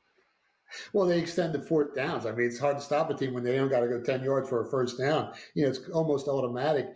And like you said, it's hard for these umpires to call it the right way. But again, everyone can do it. Get good at it. Or stop crying about it. That's the way I feel about it. Dable's freaking out right now about the referees about it. They're going to run it again, and they're going to score again. This is still the third play in a row they're running it here. Give credit to the Giants. They've actually stopped it 2 times in a row. Yeah, Scott, 2 times in a row they stopped it. 3. They ran it on third down, too. So they ran on third down. They didn't get the first down. Then they ran on fourth down. They got it. And then they ran on Jalen Hurts touchdown. Jalen Hurts touchdown. Anytime, minus 130. Good stuff. Yeah. I took it too, Philly Godfather. I couldn't resist. He hadn't scored, right? I knew he had to score tonight. It was square, but I had a bet. Let's get a Barkley touchdown, though, for the public squares out here. Let's go. Give me a Barkley touchdown now, too. We got the Goddard at plus 250. We hit this one at minus 110, minus 115 or whatever. And now we got to get a Saquon one home here. But suddenly the Giants take the lead, and Frankie from Jersey isn't as excited as he was 20 minutes ago about the Giant game anymore in the stands. Yeah, Giant money line's not looking quite as good as it was. 450 now, Scott, the Eagles. Oof, 5:30 on FanDuel. Wow. Oh, we got the Cub game starting now, guys. Give me the Brewers. Yes. Give me the Brewers to win tonight and finish them off, and give me Peralta over 5.5 strikeouts. Like this game's about to start now, type of deal. Sorry, guys, to jump in there, but. That's all right. Yeah, I was going to ask you about that the last segment. I kind of forgot about. Got distracted. Who'd you like in that series, Philly Godfather? Milwaukee or the Cubs? And what tonight? Yeah, I took the Brewers. I laid 20 cents on the Brewers tonight. I mean, you got Peralta against Boyd. You look at their last 5 starts. It's night and day. Obviously both teams used 6 pitchers yesterday, so they're a little depleted. But again, I think the Brewers are the better team, better offense, better pitching on the mound tonight, better relievers. I think it ends tonight. Who do you got winning the series? The whole thing. Well, I had the Phillies and the Tigers before the season started. You remember I gave out the Tigers at 30-1, the Phillies 11-1. But now, I guess the Brewers are really scary, and the Jays just find ways to win. Their run differential wasn't that great on the season, but their offense can score, and they put up runs, and they seem to always get those clutch hits. So it might be the Brewers and the Jays. Oh, that's a baseball nightmare. That's a Major League Baseball nightmare. Milwaukee, Wisconsin, and Toronto, Canada. Yeah, even if Seattle got in there, guys, it's like there aren't too many great matchups left. But Seattle, what would be the best one? You got Cal Raleigh. Yeah. He's the story. J-Rod, Julio Rodriguez is sort of, he's not a mega star, but no, it's not good for them either if it's Seattle. Right? Toronto have star players, but they're not on TV ever, so people in America don't see them, right? Like Vladimir Guerrero is a star, right? George Springer is a really good player. Gossman's a star. Like they've got star players on there. Yeah, they can sell Toronto. right? Do they want East Coast Toronto, but in Canada, or do they want West Coast Seattle, but then you're looking at a Dodger all West Coast World Series? Well, at least they get the Seattle TV ratings. They don't get the Nielsen ratings in Canada. That's why they hate Canada so much. Yeah. Any college football tonight, Philly Godfather? With these goofy games? The only thing I bet was the under in the Tulane East Carolina game. More than under 54 in that one. And that's basically it. Right. That's all I did tonight. Slow night. Yeah. Looking good so far. 12-0. 13-0. Or 12-0. Yeah. 12-0. So, great slate of games this weekend in college football. I know it's early, Thursday, but any sneak peek into some of the Saturday action? I mean, Alabama, where they like 3.5 on the road. They've covered in back-to-back weeks. Somehow they found a way to cover that 14-point spread against Vandy. I think this team's for real. Yeah. And if it gets down to 3, I might nibble on Alabama a little bit. They're starting to pick up steam. They're starting to, gel real nicely, and they're a very dangerous team moving forward. How about Oklahoma? How about Oregon and Indiana? I'd like to see the Ducks pound the Hoosiers. 7.5 only. I mean, the line opened up 10. The line's down to 7.5 and 7. Sharp money, on the dog here. I just can't see it. I mean, Oregon's got what second best odds to win the national championship. They look like a complete team, offensively, defensively, up and down. That roster. So, yeah, I'm not looking to bet the dog there either. We talked about it last week, Scott. Teams that travel to the West Coast. Look, Penn State lost to UCLA last week. Right? Like, seriously, Penn State, flew to UCLA and lost. Indiana's flying into that trap on Saturday. Billy Godfather, good job, man. Appreciate it. We'll do it again soon. Thanks. Yeah.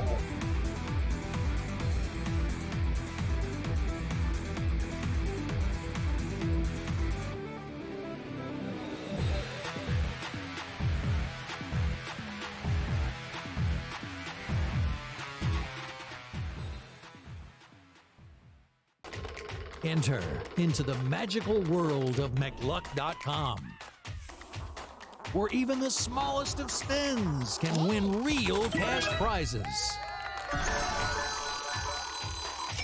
Adventure into over 1,000 of the best Vegas-style slot games. So what are you waiting for? Unlock your free welcome offer today.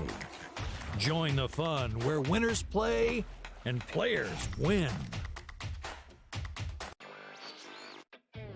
At this event, people from Amazon and Alexa made it very clear that in addition to Sports Highlight coming up, you will be able to perhaps buy sports tickets to events, buy movie tickets, arrange fantasy football teams, and I think somewhere down the road, maybe not too far down the road, given the NBA on Prime deal, they will allow sports betting on the television set through Alexa Plus.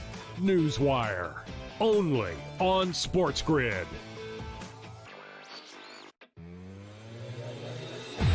What worries me, for the future, for the rest of this season for the 49ers is Christian McCaffrey, because all these other guys are out. This guy is getting more workload than anybody else in the NFL. The catches, the carries, the blocking, the chip blocks, the protection. He is just being worked over, and I don't think that is, real good for the 49ers. In-game live, only on SportsGrid.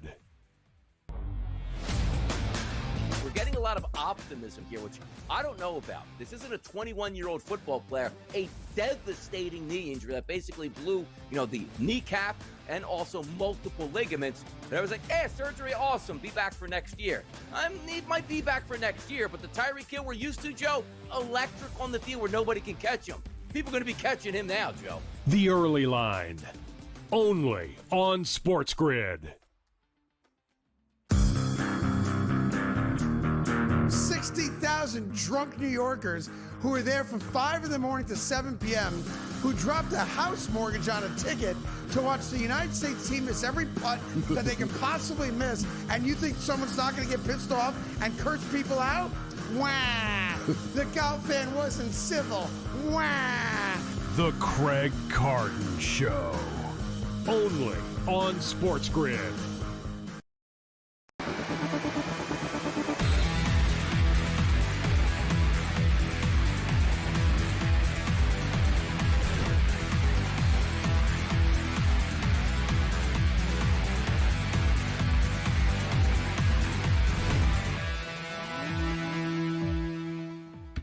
welcome back in Game Live. Game Day here on the grid. Scott and Gabe, hour number 2. Thanks to Philly Godfather for joining us, as he does from time to time.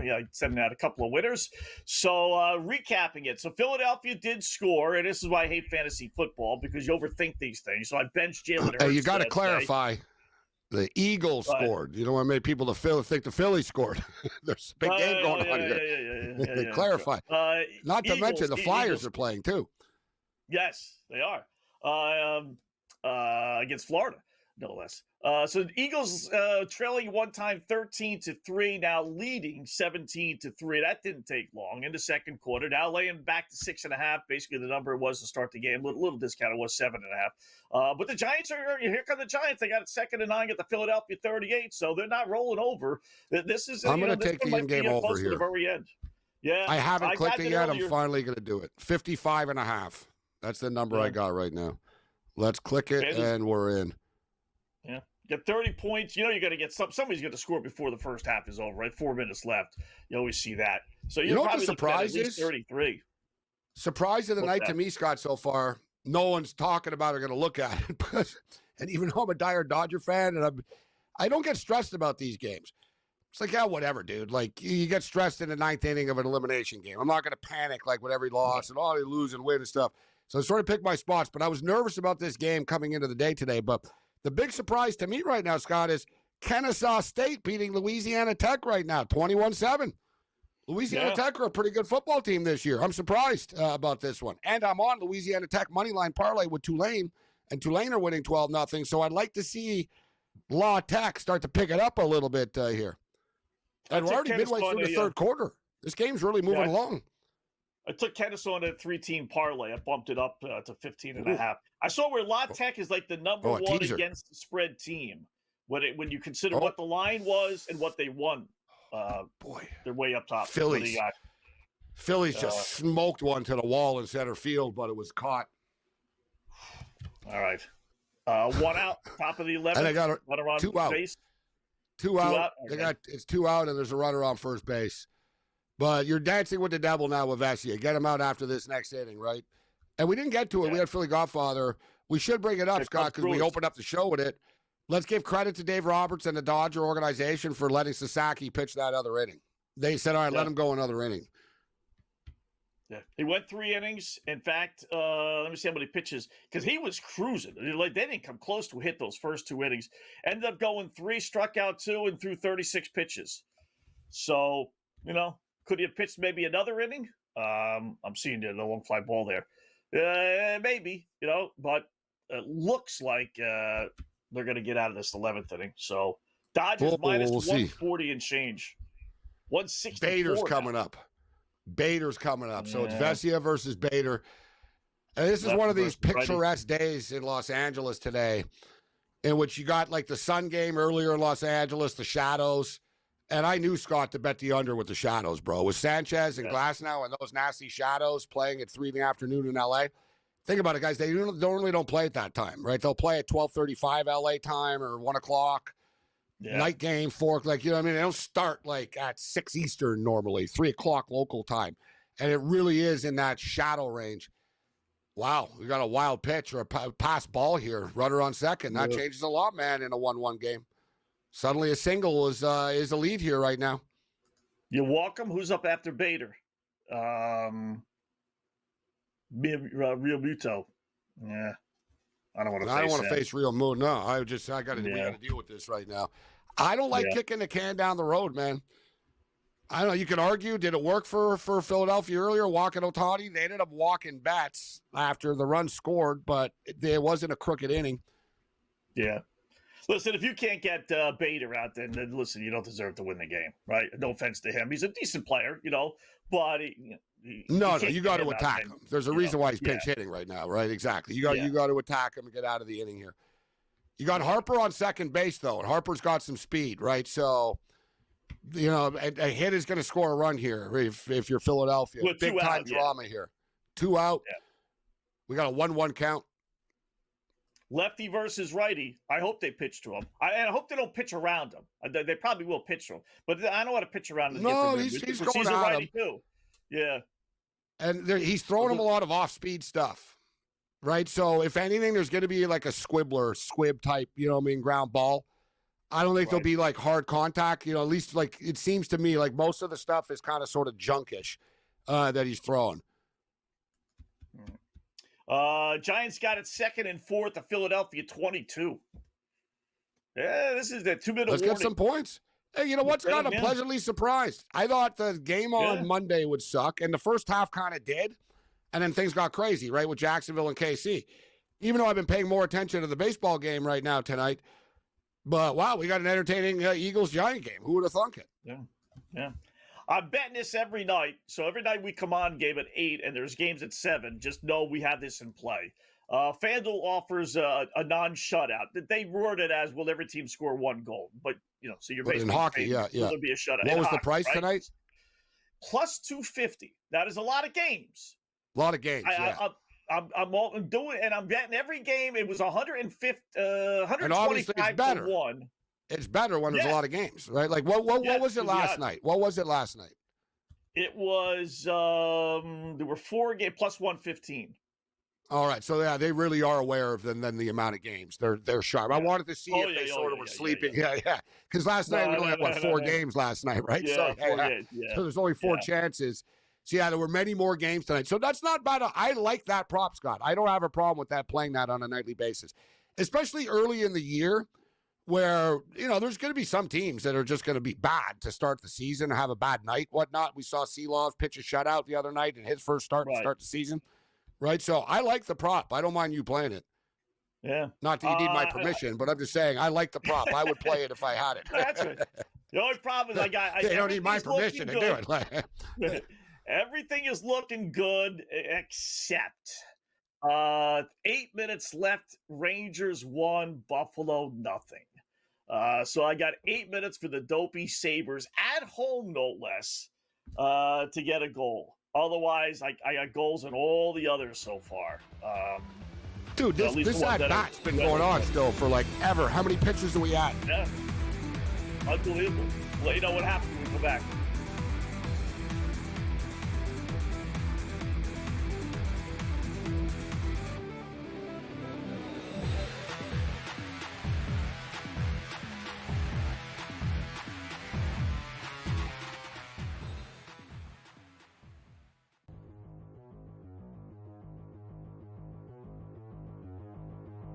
Shedeur Sanders will be starting for the Browns by week 9. I am buying this. Absolutely.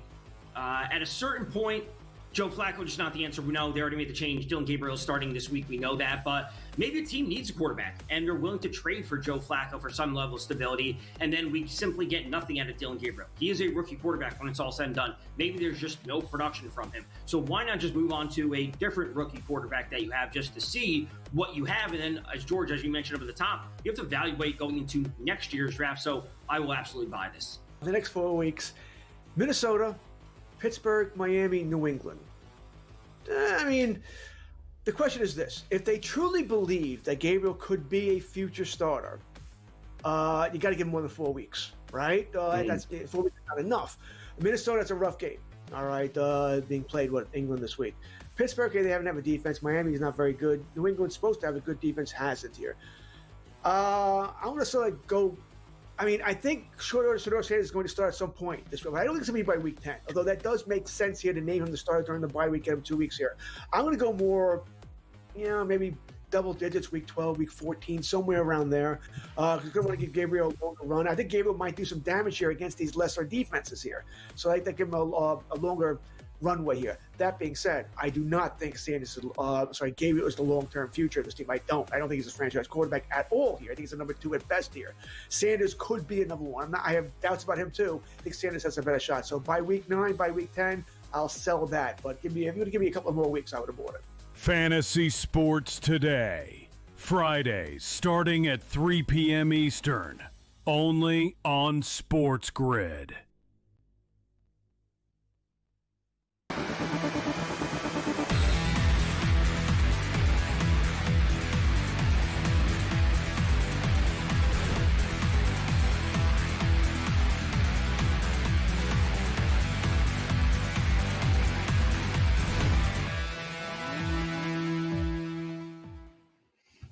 welcome back. In Game Live, Game Day here on the Grid. Down to you guys are watching hockey. Gabe's watching, or you're watching football. Gabe's watching the baseball. I got the dopey Rangers Buffalo Sabres on my TV. 6.5 minutes left. 6.5. The life of a better. You got the classic on, baseball, Buffalo. all this stuff going on. You're watching the Sabres Rangers needing a goal. You're like, come on, you bastards. Come on. Put it in You there. can't get shut out at home. I'm with you, Wetzel, actually. You know what? I'm going to pull for you. I got so many bets going on. I'm on the Buffalo Sabres in this game. Minus 105, minus 110. So I'm with you. Let's get a damn goal and tie this game up. Yeah, come on, Buffalo. Jeez. Giants got a first and goal at the Eagles 4. How about that? They got a chance to Eagles take the can't lead. stop That was them. the money line. Yeah. That's my biggest surprise tonight. That this battered Giant offense is moving the ball on the Eagles. Have the Giants punted one time? One time, yeah. Each team has punted once. So Giants money line for half is looking halfway decent if you played that, which I did not. But they got a shot in the over. It's up to 57.5 now. I don't know if I would It's keep early, going Scott. over, but boy, we got a touchdown here. We're at 37. I don't like judging a player after a couple of games, good or bad, but Jackson Dart looks the part, doesn't he? Like, he looks comfortable on an NFL field. He's got a swagger to him. He's got a lot of swagger, actually, for a rookie. He's got a lot of Baker Mayfield in him, to be honest. He's got a lot of Baker, like, he's got that swag dog part in him. Like, teammates like him. They're like, yeah, he's not like a rookie. He's cocky, but, like, he's, you know what I mean? Like, Little rah-rah. And there's a Scattaboo touchdown now. Wow. Touchdown Giants. They take the lead. Oh, they're not going to do anything. Wild stupid. line movement, Right? Scott, in this game. You and I talked about it. Remember I said after when they took the lead, I said, yeah, the Eagles are minus 450 now. They're now minus 165. There's been some wild swings in this game. Yeah. FanDuel had it over 550. I think I said it was like 560, 540 or 560 on FanDuel. Now it's down to minus 172. It's still not, So 2017, 2.5. we're at 37. I see a 57.5 at Bet365, and FanDuel's got a 59.5. Wow. Yeah. It's weird. Different. They're always a little big higher difference. on FanDuel. Yeah. Giants didn't go for 2, right? They wouldn't do that? No, they missed one 2017. earlier. And they got like $1.20 left or so. Give or that's the only change here. What is it? problem. $1.19 left. This is field goal territory. I could hit my long field goal prop here. You know the Ooh, Eagles right. are going to want to bank 3 here. Yeah. You got need the about ball first. 40 There's so much seconds going on. left. I think the Eagles got the Giants. ball first, didn't they? The Giants did? I I even did. said They it, kicked the too. field goal. Eagles did. They kicked the field goal. Oh, Kicked that's it right. late. Yeah, the quick. Okay, so So the Giants will get the ball. So, yeah, so they already want to score, Scott, but coaches are aware of the 2-for-1 and who's getting the ball in the second half. They're going to want to at least tie this up here. We should get to 40 at the half here. Yeah. In fact, if there was a halftime line, I doubt there is right now. I would bet the Eagles to at least tie. There's no way they're not getting at least a field goal. Well, like right now? Yeah. You know what, though? Let me see, actually. Let me see. We Right. could bet we could bet the man, there's a lot going on here, but see if I can get in on the Eagles- drive. Yeah. No, they drive took it five. off the board. FanDuel, you can do receive a catch. You want to go A.J. Brown or Devontae Smith? You know what this tells me, though? Because you can bet this all game, Scott. You can do it. I don't like doing it because it's like smoking crack cocaine. It's not a good idea. I did it. I've done it a few times. What's going to happen Really? on the next drive and stuff? Not the crack, the prop. Okay. I was going to say, okay.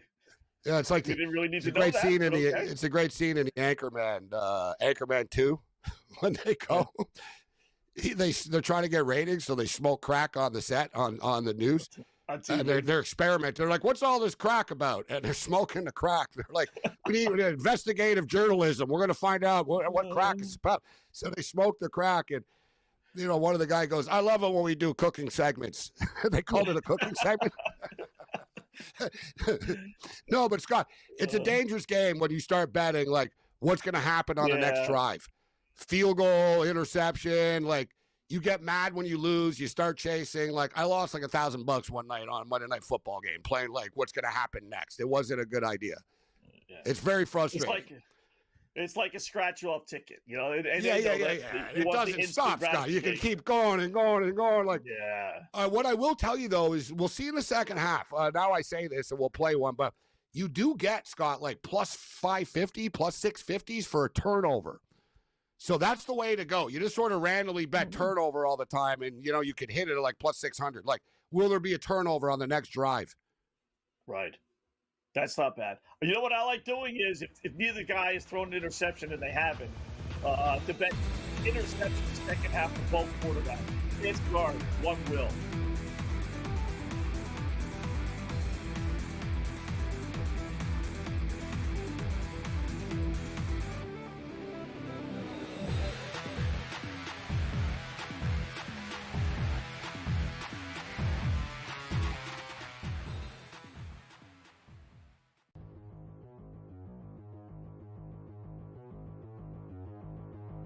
Shedeur Sanders will be starting for the Browns by week 9. I am buying this. I am buying this absolutely. At a certain point, Joe Flacco just not the answer. We know they already made the change. Dylan Gabriel is starting this week. We know that. But maybe a team needs a quarterback, and they're willing to trade for Joe Flacco for some level of stability, and then we simply get nothing out of Dylan Gabriel. He is a rookie quarterback when it's all said and done. Maybe there's just no production from him. So why not just move on to a different rookie quarterback that you have just to see what you have? And then, as George, as you mentioned over the top, you have to evaluate going into next year's draft. So I will absolutely buy this. The next 4 weeks, Minnesota, Pittsburgh, Miami, New England. I mean, the question is this. If they truly believe that Gabriel could be a future starter, you got to give him more than 4 weeks, right? That's 4 weeks is not enough. Minnesota, it's a rough game, all right, being played, England this week.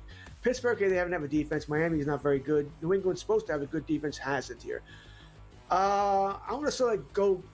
I mean, I think Shedeur Sanders is going to start at some point this week. I don't think it's going to be by week 10, although that does make sense here to name him the starter during the bye week, get him 2 weeks here. I'm going to go more, maybe double digits, week 12, week 14, somewhere around there. Because I want to give Gabriel a longer run. I think Gabriel might do some damage here against these lesser defenses here. So I think they give him a longer runway here. That being said, I do not think Gabriel is the long-term future of this team. I don't think he's a franchise quarterback at all here. I think he's a number 2 at best here. Sanders could be a number 1. I have doubts about him too. I think Sanders has a better shot. So by week 9, by week 10, I'll sell that. But if you were to give me a couple of more weeks, I would have bought it. Fantasy Sports Today. Fridays starting at 3 p.m. Eastern. Only on SportsGrid.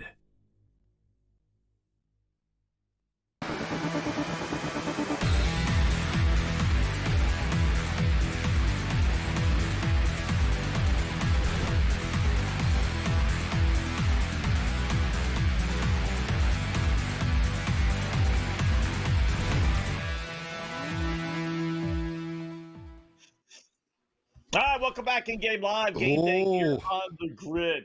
You got something cooking in the kitchen. Yeah. And not cracked, just to clarify. That was great, that last segment. Not cracked. It's something cooking in the kitchen. That was too good. I've done it before. I walked right into that one. And you First said and so third. smoothly, like so, Yeah, I know. First and third right now for the Dodgers. Oh, boy. Game on the line. I didn't get to this game. It's so much going on tonight, but man, it happened again. And I regret it. I hate missing out on a bet, right? Especially if I want to bet it and I don't, or I want to give it out here. But the Cubs scored 3 runs in the bottom of the first inning. So what? They scored runs in the first inning of game 1 of this series. They scored runs in every game they've scored runs in the first inning. Yeah. And what's weird about it is, they score a whole bunch of runs, Scott. No, they don't. Then they don't score again after. Yeah. They've only scored in 2 of the other 23 innings in this series. It's the weirdest thing. Like we were joking yesterday, they scored 4 runs in the first inning yesterday, didn't score again. Game ended so up you're saying over, you're not right? you're saying not to dismiss the Brewers then right now. Plus 265. Yeah. Brew Crew are plus 2.5 on the run line right now. And Scott, let me ask you too, I was going to bring this up earlier. This Dodger game is still going on.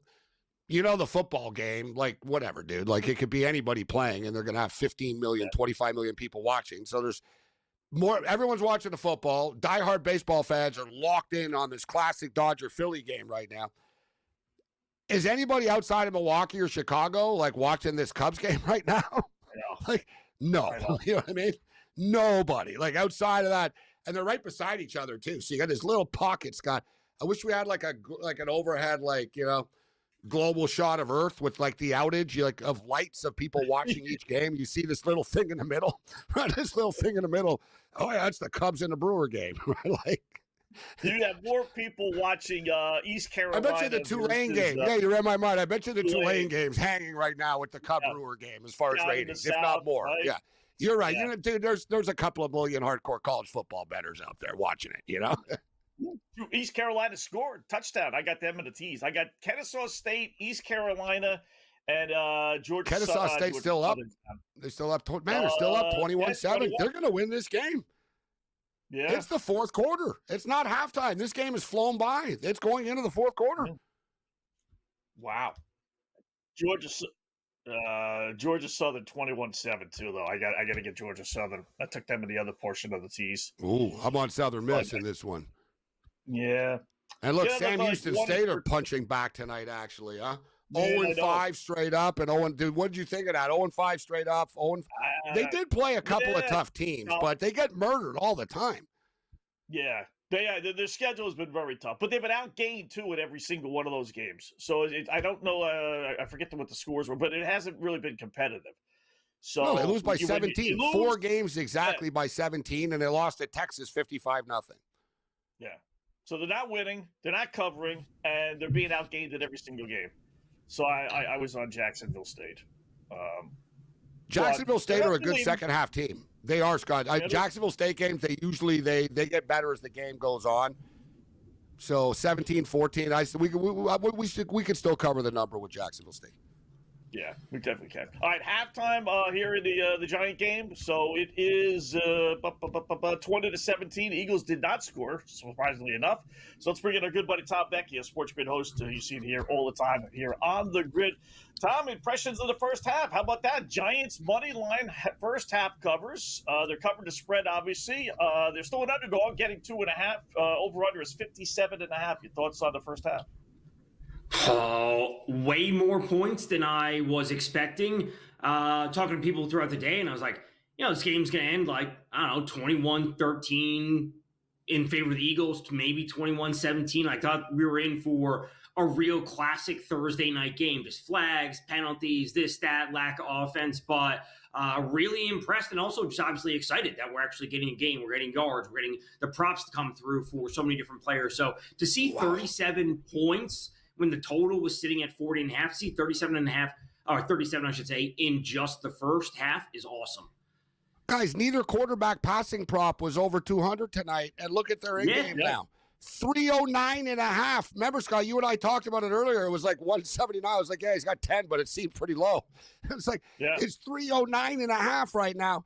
Jackson Dart, 280.5. I said it earlier, Tom. It's almost like a computer. 280? 280.5, I see. Bet 365 for Jackson Dart. He's at 165. Okay. No. That's for Hurts. So sorry. This is pass and rush yards. So sorry, it's pass and rush yards. Sorry, 280.5. Jackson Dart pass and rush yards. That's why. Yeah, I mean, his passing is 215 right now, at least that I'm seeing on FanDuel. Hurts is 276. Yeah. And again, I don't mind the pass plus rush, absolutely. Like that gives you another avenue to winning a bet, which is always good. Like, how many rush yards does he have right now? I bet him over 37.5. He's got 38. Wow, he's already at. That's why he's already at 38. Yeah, I'm so. Bases are loaded in this baseball game now, guys. Wow, this is getting crazy. Okay. Top of the order up. Is that Ohtani batting? No, it's Andy Pages coming up. Andy Pages. This is your chance, Andy, to become a hero. This is your chance. Join the Dodger. The Dodger. He has, Tom, and he's a young kid. They were patient with him. And, you saw the power start to come on as the year goes on. And LA's, guys, the big city of murals, right? You do something big, you get a mural. Right. Andy Pages hits a home run here, dramatic fashion, or a big hit. He gets a mural, bro. That's what I would tell him right now to dugout. You get a mural, kid, forever in LA if you do something here. Just get hit. Get hit by a pit. I don't care if it's exactly, Scott. Lean into it. Oh, lean in. Yeah. Homer Simpson special. Exactly. I don't care. Yeah. That's when they brought in the little guy, Eddie Goodell. I don't care. Like, automatic. Exactly. Last year, I was Scott, very they high told on. him, you better not swing. They warned him. Yeah. I thought James Outman was going to be the guy for them, but that never came to fruition for the Dodgers. Like I thought he was that guy, but Pajes just like took over, and they just traded him away. They gave Outman numerous chances, Tom. He just never ran with it. You know what I mean? Very raw athlete. He was a football player in high school more than a baseball player. And oh my goodness. Oh my God. Oh my, what a way. I was just about to say, well, no, he ain't going to be a hero. He squibs it back to the mound. The pitcher fumbles and bumbles it and throws it to home plate and throws it to the backstop. Oh, Dodgers win 2-1. Dodgers win in dramatic. That's worse Look than at getting this. hit by a pitch. Oh, They my played God. such good defense. You see it, guys. He wanted to go to first, and he realized, I don't have time. Like, I have to go home. Oh, he's very distraught right now. On that play. Oh, poor Mick in the IL. You know what's crazy, though, is, and you guys saw it earlier, hey, Tom, like the Phillies played great defense early in the ballgame. Like, if that was the Yankees, the Dodgers would have 4 runs earlier. There was 3 big plays that the Phillies made with their gloves earlier, and then the season ends for them on that play. Yeah, that is a rough way to end it. And Real Muto's, he's pointing to first base. He had time. You're right. The catcher, Scott. You're right, Scott. Real Muto He's standing there. isn't even like ready to catch a ball. He's like first. Like, let's go to first. Like, you're right. Doesn't even have his glove up. He's like, go to first. Go to first. He told him, go to first. Wow. He rushes it home and throws it over everyone's head. And there were 2 outs. Catchable. Yeah, 2 outs. Right there. Go to first. That's it. Oh, man.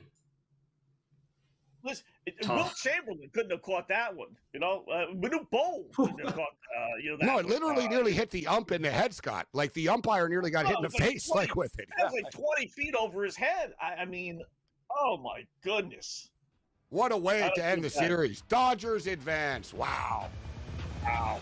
All right, talk with Tom Beck. Get some halftime bets with him when we come back. You're under 10.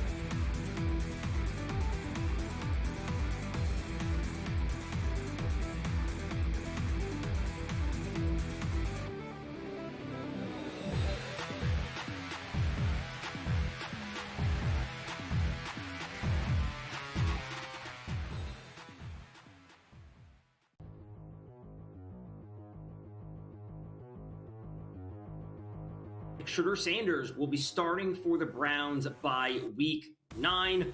I am buying this. I am buying this absolutely. At a certain point, Joe Flacco just not the answer. We know they already made the change. Dylan Gabriel is starting this week. We know that. But maybe the team needs a quarterback, and they're willing to trade for Joe Flacco for some level of stability, and then we simply get nothing out of Dylan Gabriel. He is a rookie quarterback when it's all said and done. Maybe there's just no production from him. So why not just move on to a different rookie quarterback that you have just to see what you have? And then, as George, as you mentioned up at the top, you have to evaluate going into next year's draft. So I will absolutely buy this. The next 4 weeks, Minnesota, Pittsburgh, Miami, New England. I mean, the question is this. If they truly believe that Gabriel could be a future starter, you got to give him more than 4 weeks, right? That's 4 weeks is not enough. Minnesota, that's a rough game, all right, being played, England this week. Pittsburgh, they haven't have a defense. Miami is not very good. New England's supposed to have a good defense, hasn't here. I want to sort of go. I mean, I think Shedeur Sanders is going to start at some point this week. I don't think it's going to be by week 10, although that does make sense here to name him the starter during the bye week, get him 2 weeks here. I'm going to go more, maybe double digits, week 12, week 14, somewhere around there. Because I want to give Gabriel a longer run. I think Gabriel might do some damage here against these lesser defenses here.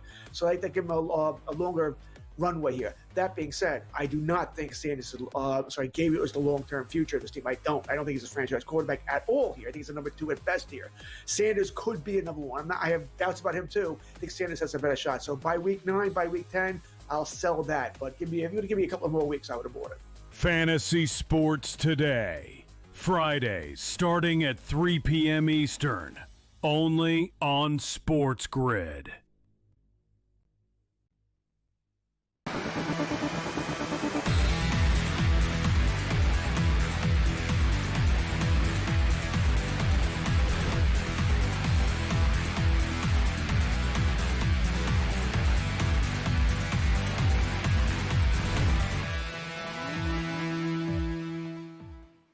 Hi, welcome.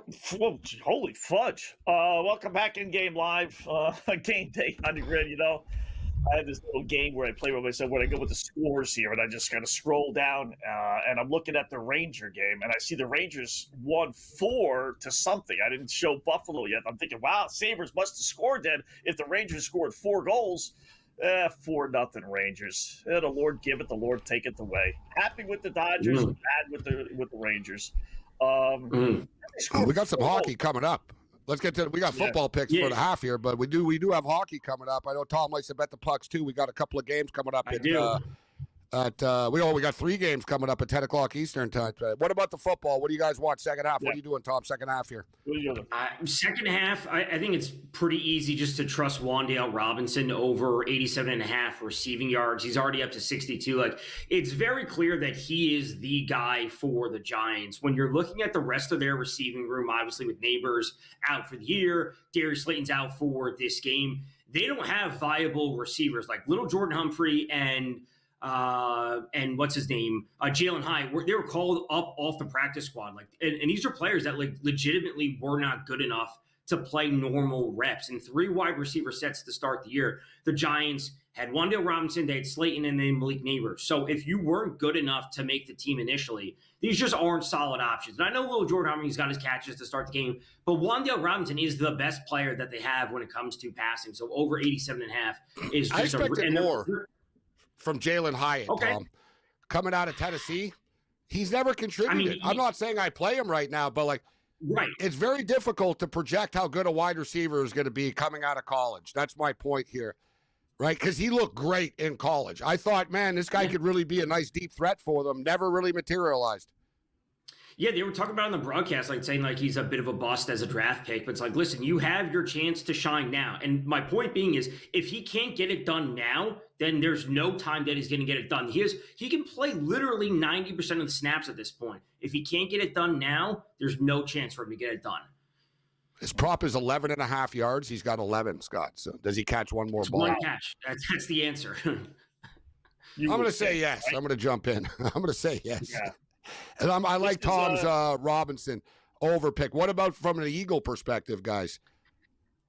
I still think Devonta Smith is the answer. He's had a really solid role. A.J. Brown's number is really high. It's over 100 at this point. His prop coming in was 63, 64, 65. He's over 70 at this point. So he cashed that if you bet on A.J. Brown. Him going over 100 would just be a huge, huge game, which, he's obviously capable of doing. But I think Smith is playing a solid role for the team overall. Yeah. How about Barkley? He doesn't have any receptions yet. They always throw the ball a couple of times. I know it seems like they're focusing more on the wide receivers after they all complained and cried this week. But I would think Barkley would be good for 1 reception, right? For over 9.5 yards. I don't love Barkley in the passing game. I know he catches a couple of balls, but sometimes he falls under 10 yards. I would honestly look to him at the rushing plus receiving yards combined, just to, again, give yourself a little bit of an out. But I don't like him in the passing game. I just don't think he's utilized enough. What about the Bucks? I'm clicking right now, guys. I told Scott earlier, I went 3-0 earlier, Tom, with the over 1.5 in the first period. Chicago, Boston over 1.5 first period cashes. Ottawa, and for the record, Ottawa's up 4-3 on Tampa right now late. Ottawa, Tampa over 1.5 first period catches. Montreal Canadiens, Detroit Red Wings over first period catches. I didn't play all those games. I handpicked those ones, but I do like a couple of more on the way out here. We know the Anaheim Ducks can put the puck in the net. Seattle are somewhat offensively challenged, but I'm going over 1.5 here in the first period of this hockey game. And damn well I'm going over 1.5 in the Vegas San Jose game in the first period as well, Tom. What, you got any hockey props tonight? Yeah, so I had some hockey action earlier. I'm on the Blue Jackets money line, the Wild money line, so those are looking pretty solid. I would say that I would choose the Golden Knights Sharks out of any of those matchups. I think the Sharks are going to be a super fun team. They're not going to make the playoffs. They're not going to be great overall, but a ton of young talent. I think we should be looking back to them. I will say I've already looked at Saturday's slate. I a bit of a sicko when it comes to NHL stuff, but Saturday? I will be betting on.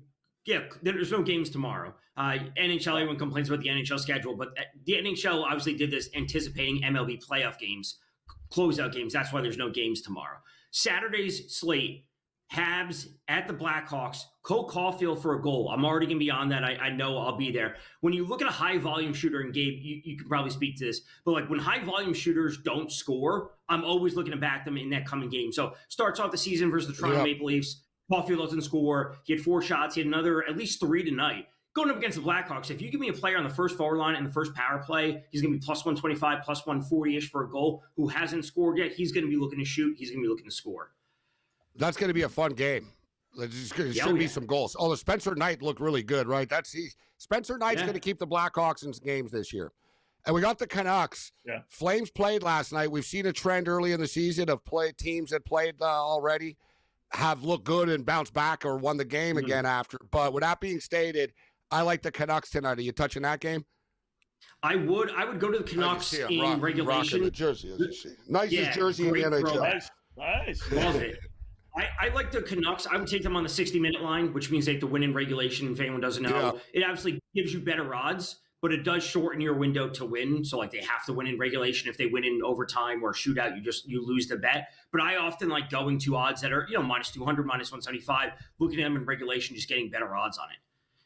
Look for EP40, Pedersen, guys, to get a point tonight. Yeah. He's really hell-bent on a bounce-back season. He's had a good camp. He's in great shape. Oof. He's going to get some power play time tonight, Tom. Look, you can bet him to score a goal. You get like plus 200 in that range. But to get a point is only like minus 125. I'm slamming that tonight. That's not bad. How about Vegas? I do love. I used to play that all the time in the NBA, Gabe. And they lost last night, Scott, too. So you're going to have an angrier Vegas team tonight. Yeah, got to play them in regulation. I won't lay the minus 215, but I do like playing early on in the season on teams that played the night before. There's just a little something mental edge that they have seemingly over the team that didn't play, believe it or not. Right, and this changes throughout the course of the year. Like later in the season, I'll be looking at the team that didn't play. Yeah, and especially once we get to March, like teams that have played on a back-to-back, teams that have nothing to play for, you fade those. Yeah. Tom, great job as always, man. We'll do it again soon. Thanks. Of course.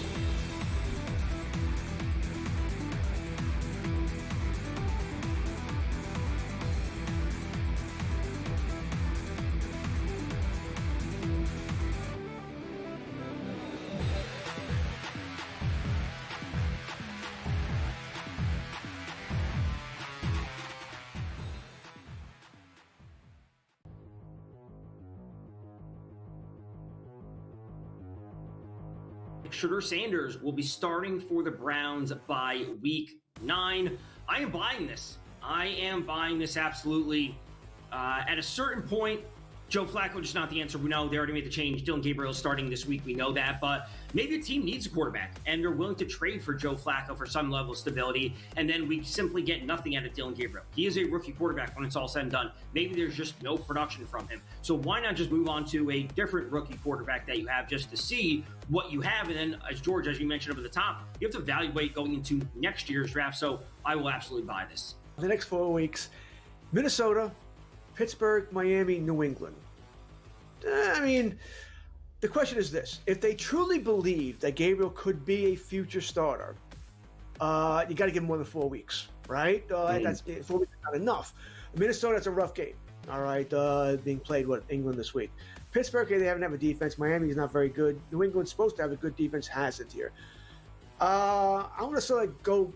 I mean, I think Shedeur Sanders is going to start at some point this week. I don't think it's going to be by week 10, although that does make sense here to name him the starter during the bye week, get him 2 weeks here. I'm going to go more, maybe double digits, week 12, week 14, somewhere around there. Because I'm going to give Gabriel a longer run. I think Gabriel might do some damage here against these lesser defenses here. So I think give him a longer runway here. That being said, I do not think Gabriel is the long-term future of this team. I don't think he's a franchise quarterback at all here. I think he's a number 2 at best here. Sanders could be a number 1. I have doubts about him too. I think Sanders has a better shot. So by week 9, by week 10, I'll sell that. But if you're going to give me a couple more weeks, I would have bought it. Fantasy Sports Today, Fridays starting at 3 p.m. Eastern, only on SportsGrid.